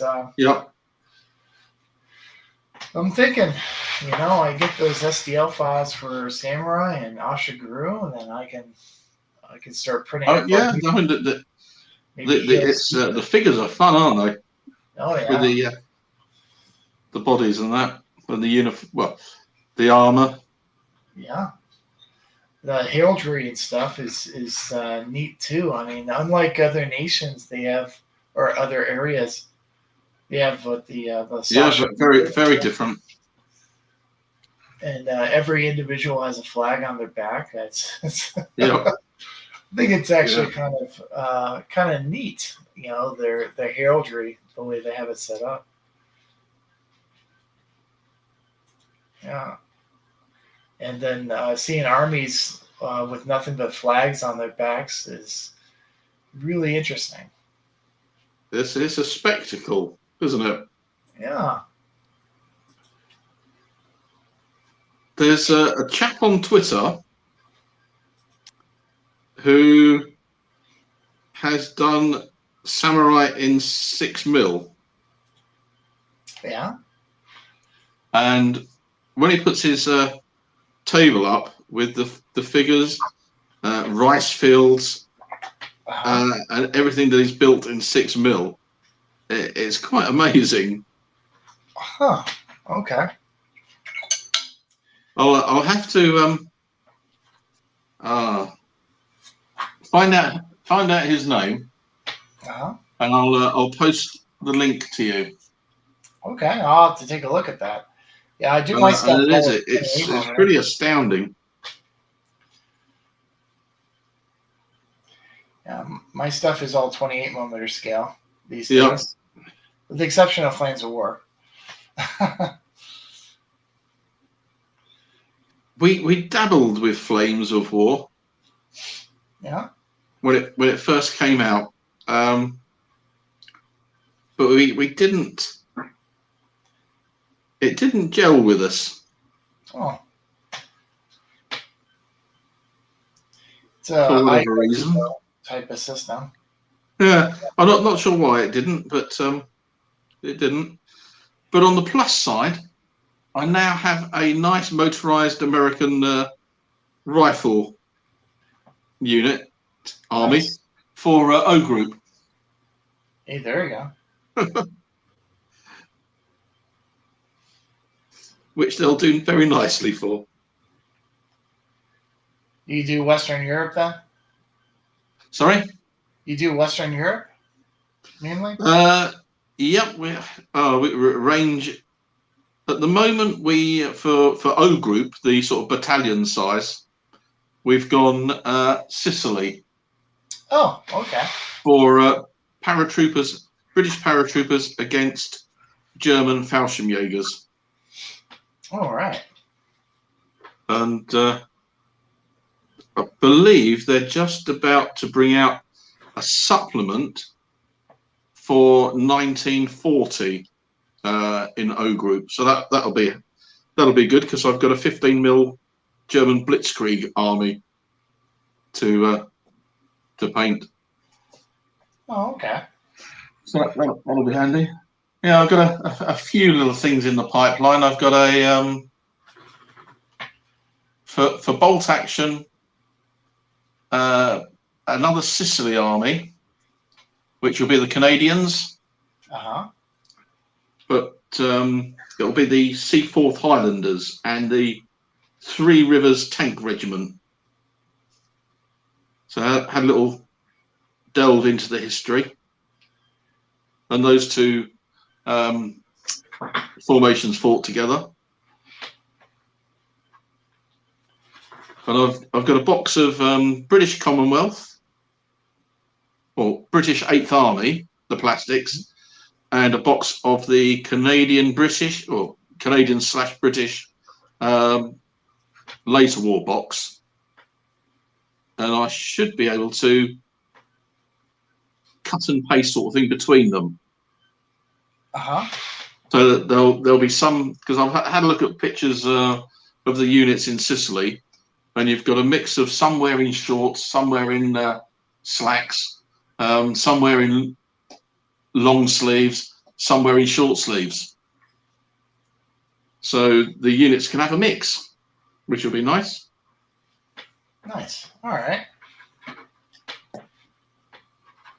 So I've got that on the back boiler. That's the figures of those have been bought. So they're just waiting for their time to come. And then Warlord have brought out the plastic Italians. Uh-oh. Yeah. Well, I've got a metal Italian army for the North Africa campaign, or East Africa, that they can switch to as well. So I think the plastics will probably go nicely and do a army for Sicily and Italy. Yeah. Yeah, wouldn't War Games Atlantic has some Italians as well? Yeah, that was interesting. That you got the War Games Atlantic in the morning, putting their figures out, which forced the hand of Warlord to release their promotional stuff in the afternoon. Yeah, you noticed that. Yeah, that was interesting. But having looked at both figures, I've bought a couple of boxes of the War Games Atlantic figures. Uh-huh. and I'm not sold on them. Oh, okay.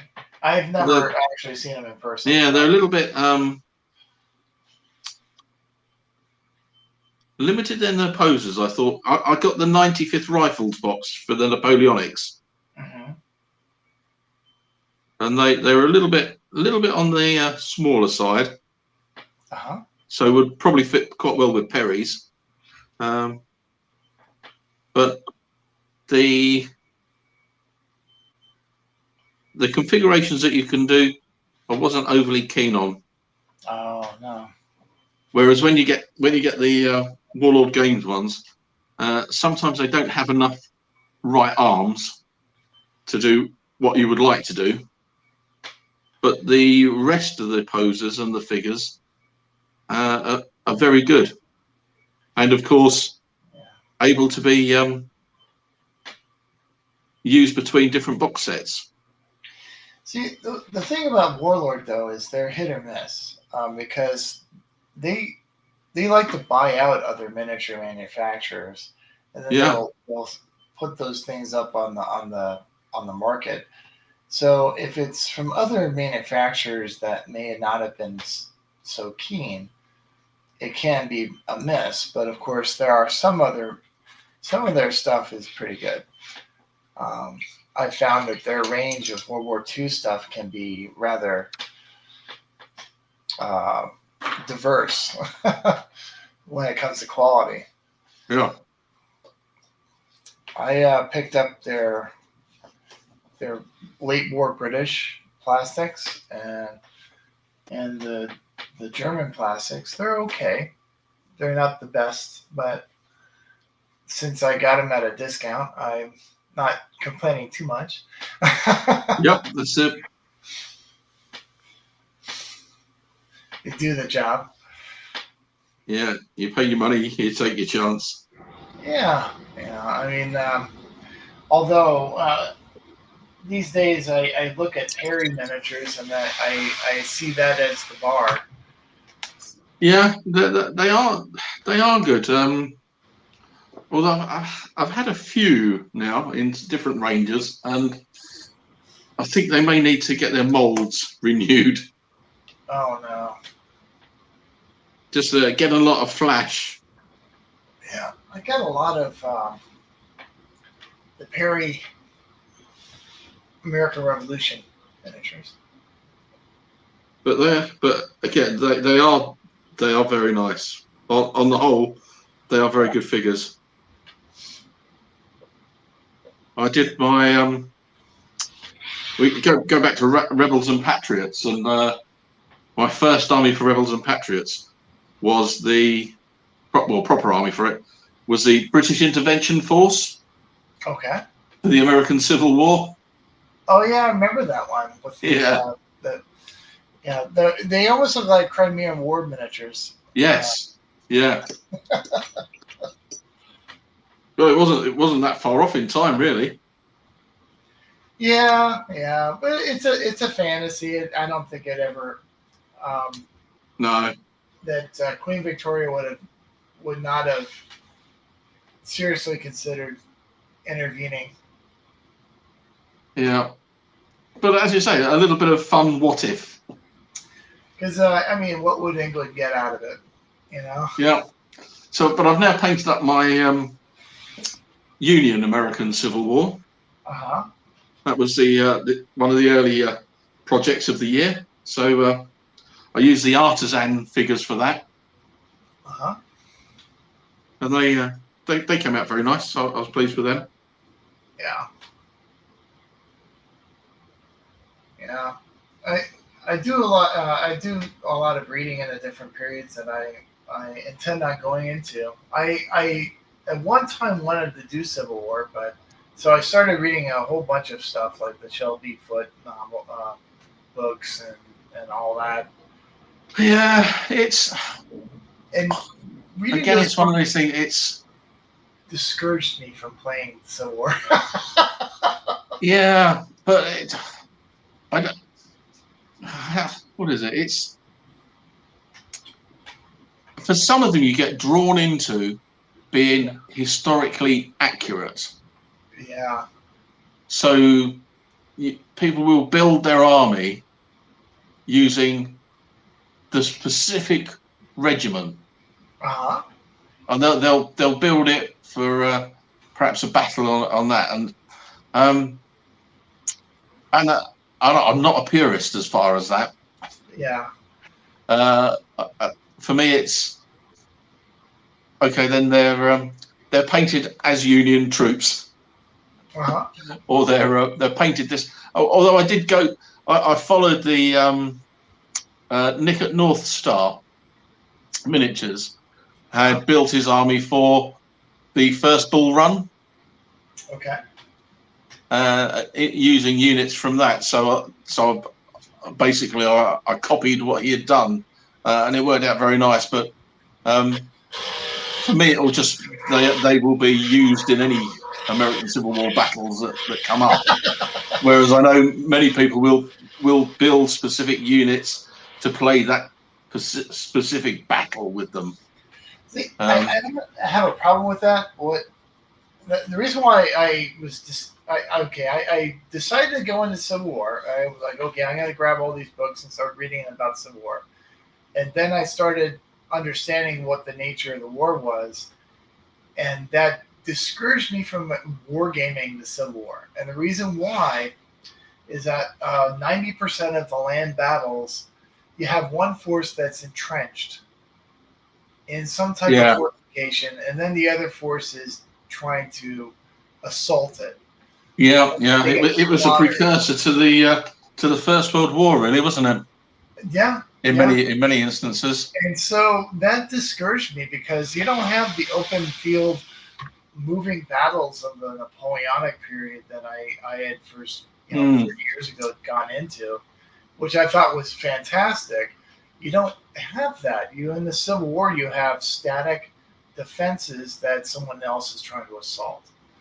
And that just discouraged the heck out of me. Yeah. If I ever were to get into Civil War, I'd probably go in the naval type of stuff. Do the ironclads. Do that type of gaming as opposed to land-based. Well, this is.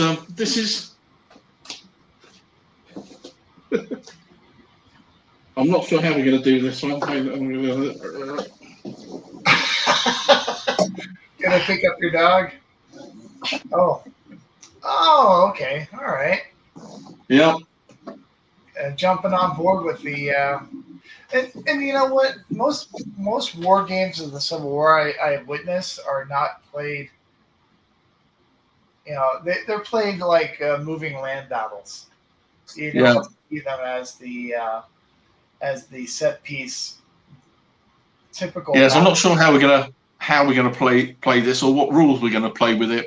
But it's that's the Christmas project. All right, that's gonna be fun. Yeah. So I try to work out projects for the year and try and complete what I set out to do. So this year's was to paint the Fallschirmjägers for 1940, Operation Sea Lion. I've managed to do that. And it was to paint the American Civil War Union Army, and I've managed to paint that.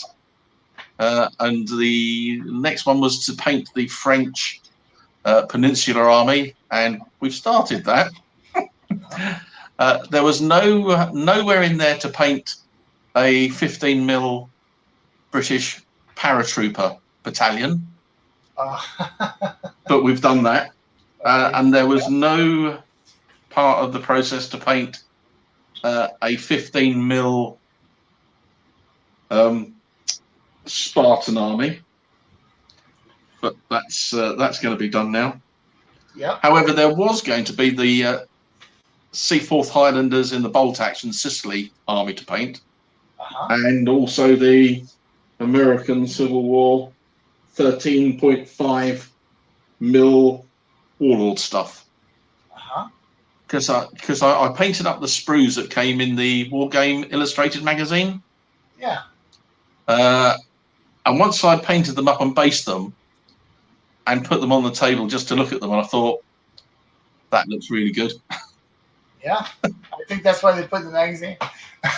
They look really good. Yeah. Yeah. So we'll do that as part of the project. So that's for this year.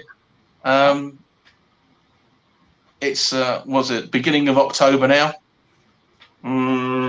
I'll probably finish the Spartans, dependent on what happens by November.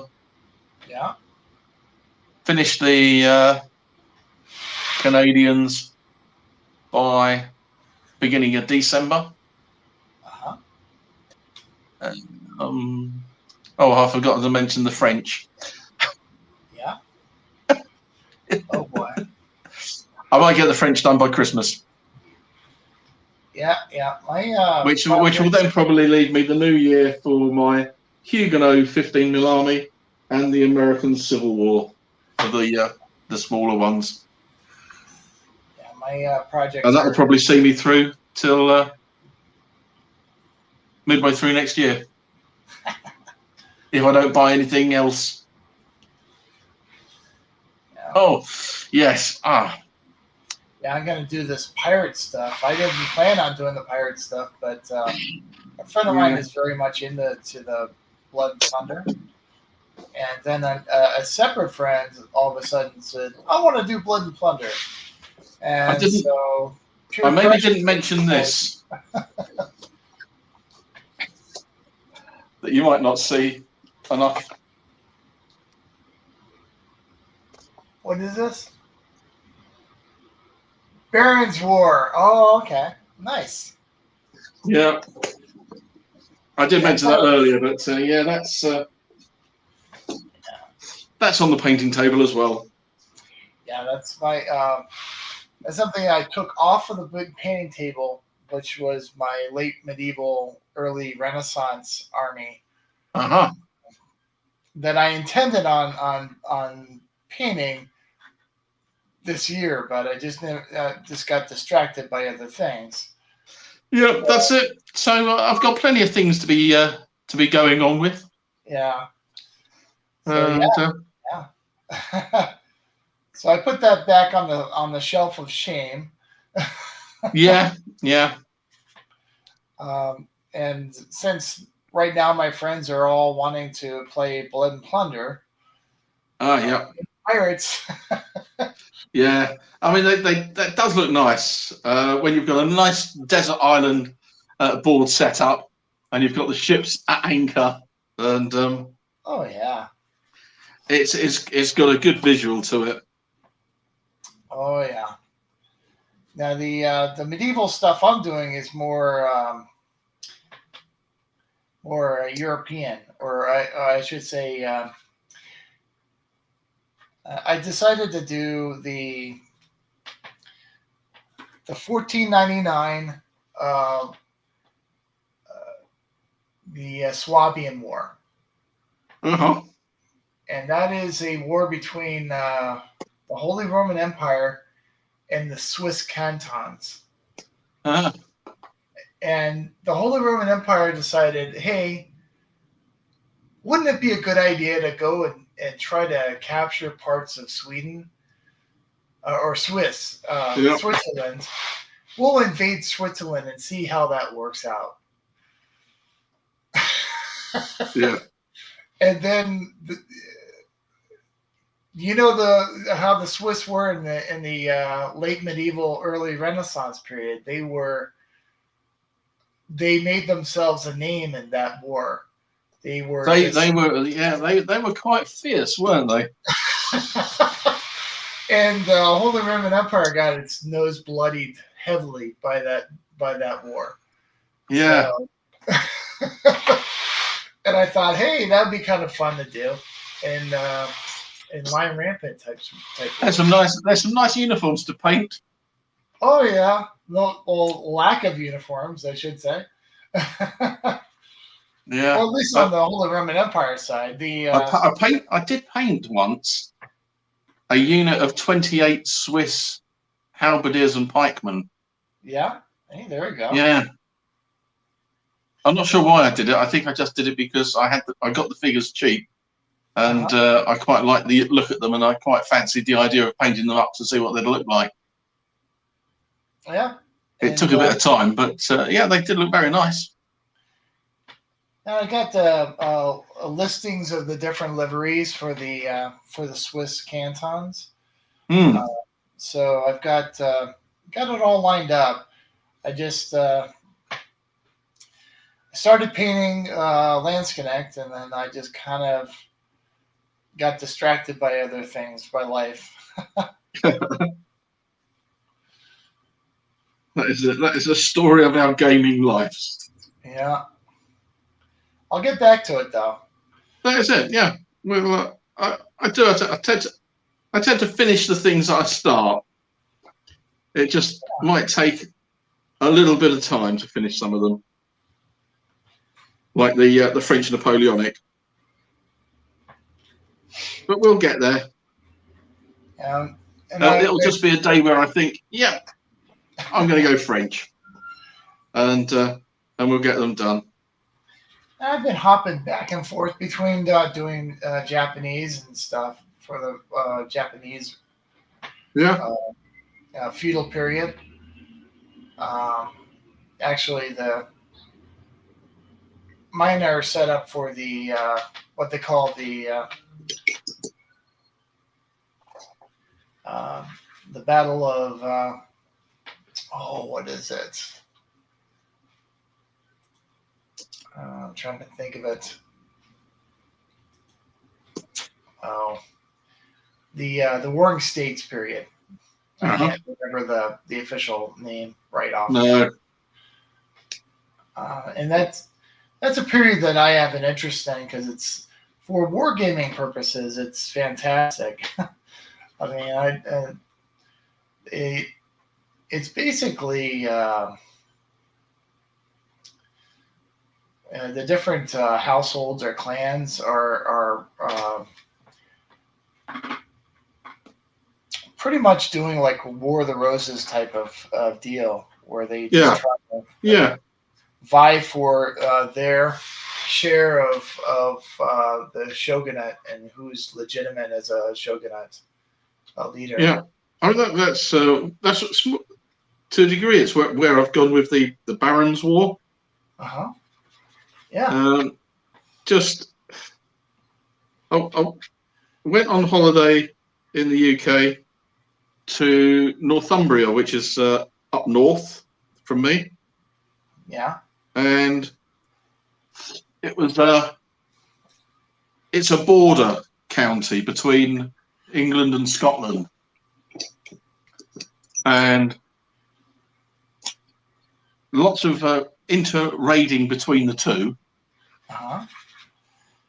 But in sort of the medieval times, there was a lot of fighting between rival parishes type thing, where you had the little local barons, hence the Baron Wars, really. But it's I'm doing it just a little bit before that, and it's just so.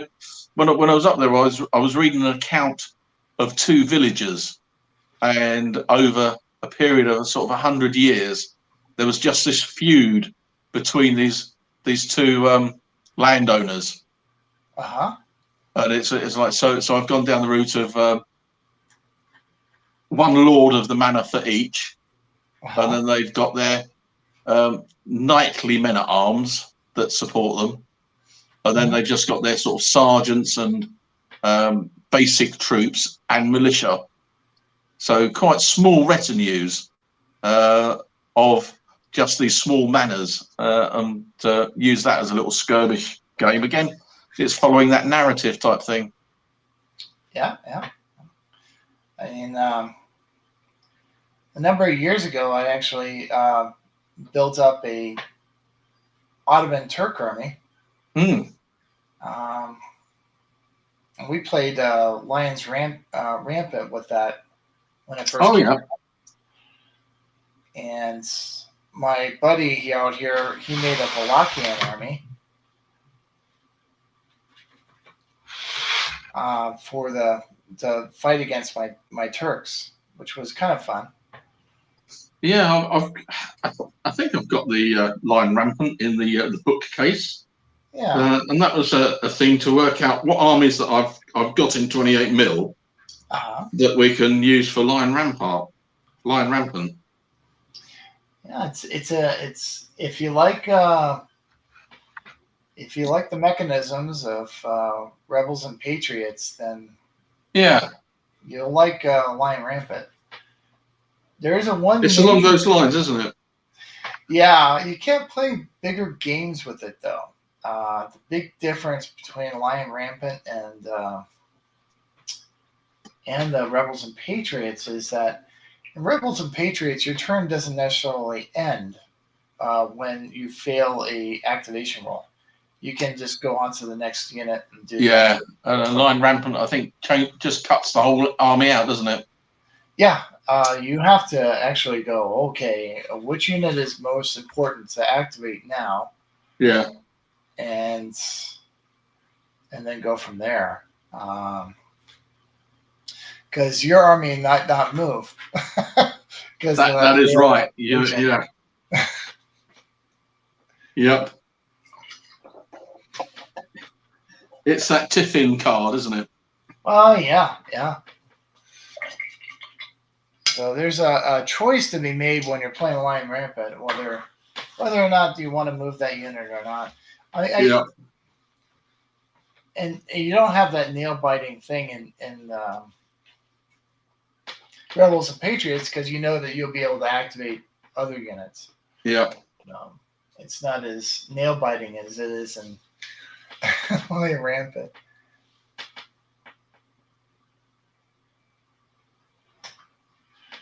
All right, so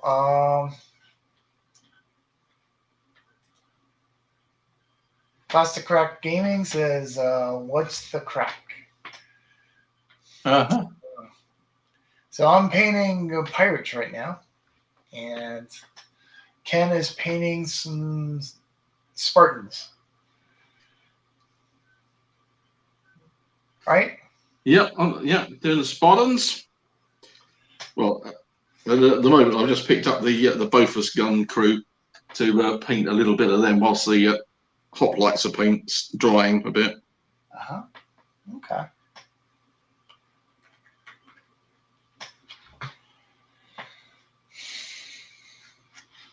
Now, and I'm a little bit different from you because I have another major project that I have being made right now. I'm making on my 3D printer a whole bunch of roads for.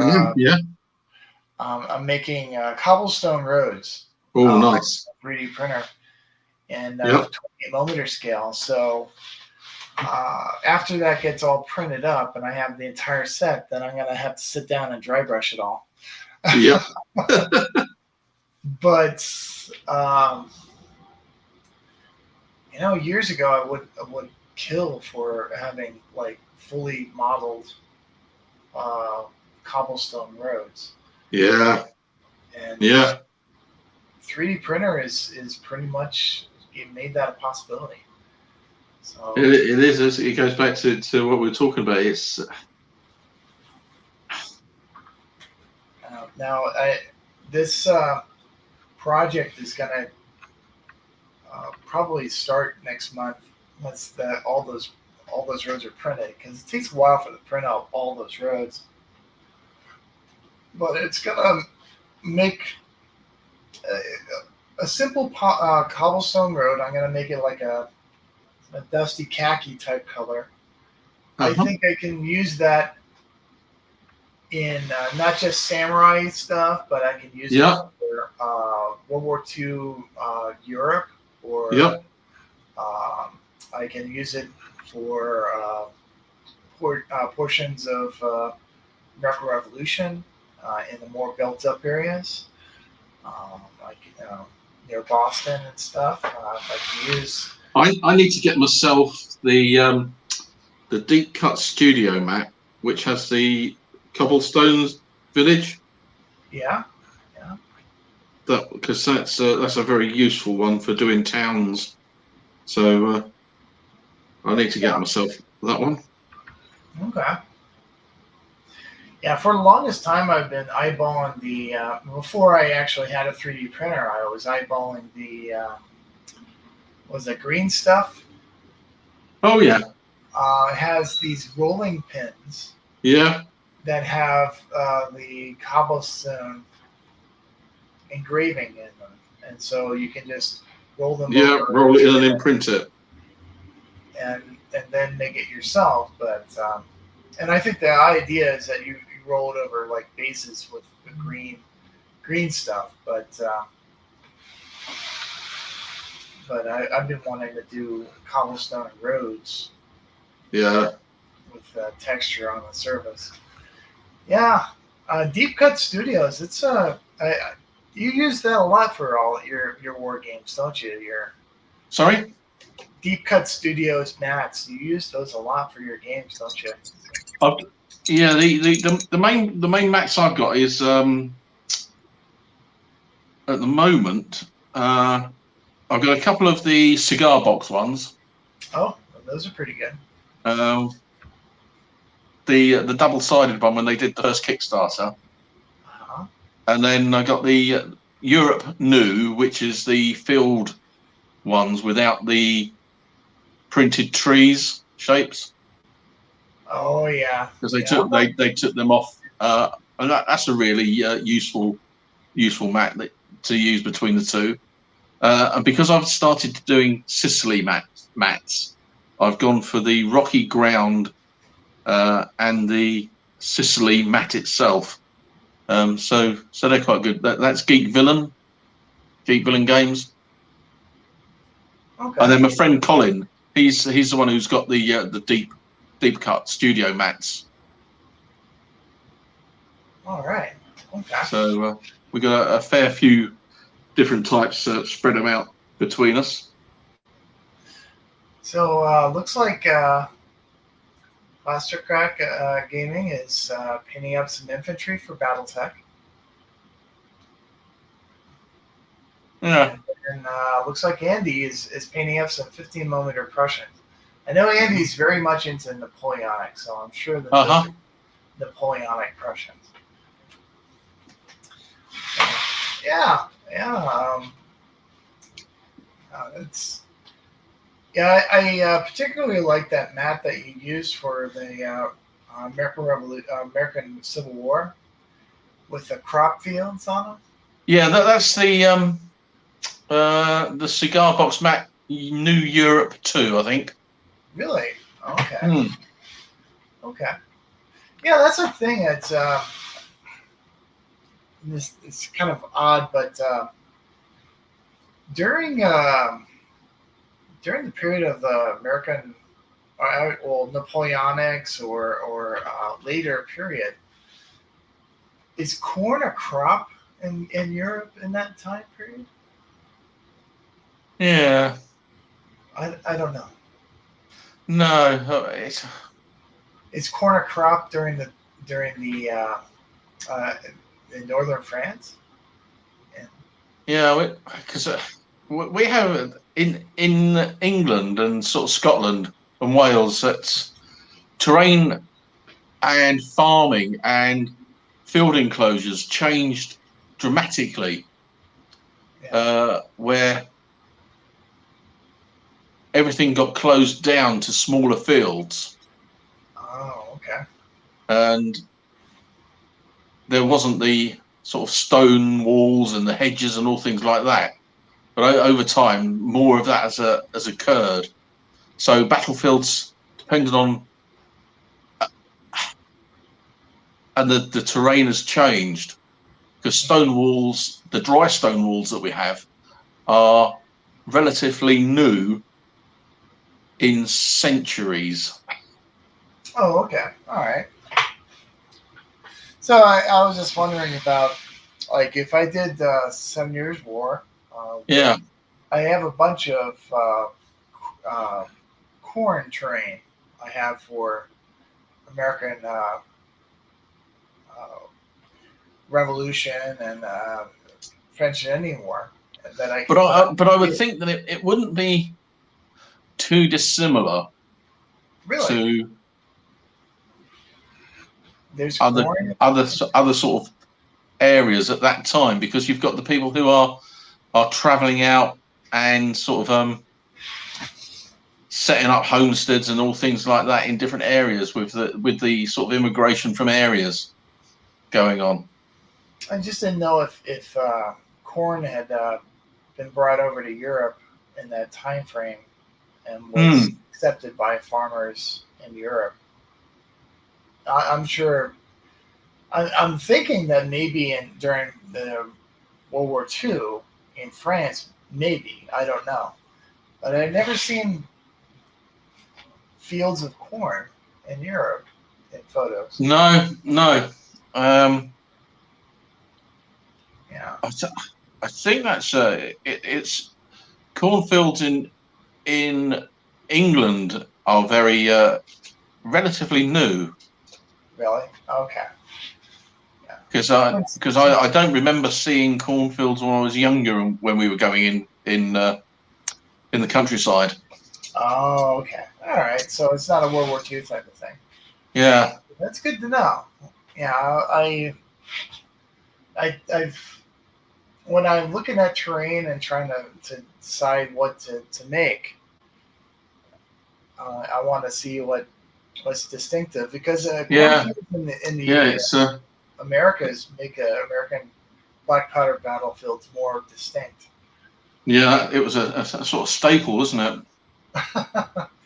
That wheat fields, I guess. Yeah, I mean, in certain parts of France, sort of more to the continent, you've got you get very large fields of sunflowers. Really? So where you would have fields of corn, there are fields of sunflowers. Huh. And considering that they can grow up to about 6 foot tall. Interesting. It never even occurred to me that sunflowers were a big thing here. Yeah. Is that relatively new, or was that around during the Napoleonic period or 7 Years' War period? I would think that it would be, but that would go back to that sort of period. I don't know. Yeah. Because I thought. Yeah. I don't know. Yeah. There's history and archaeology, isn't there? That's the thing. Because or geography, history, and archaeology. Because basically that one sheet that you're using, it looked like it had corn printed on it. There possibly is somewhere on there. I didn't know if that was. But you're saying it was a European crop. Yeah. That's sold as. Yeah. Interesting. Okay. Right. I'm going to have to, as they say, love you and leave you. All right.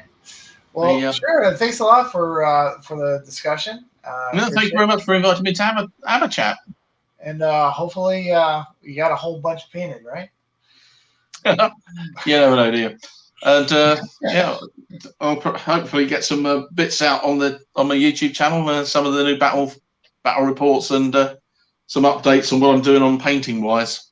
Yeah, I probably gonna do a hiatus with putting battle reports out because I have new software I have to figure out how to work. I have the software. I mean, fortunately, all mine is on the iPad. And iMovies I can actually manage to use just about. Oh, okay. Well, yeah, I have to learn how to use.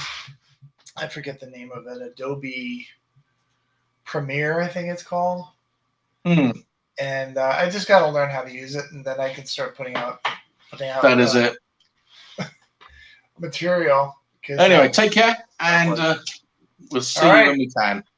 Take it easy now. All right.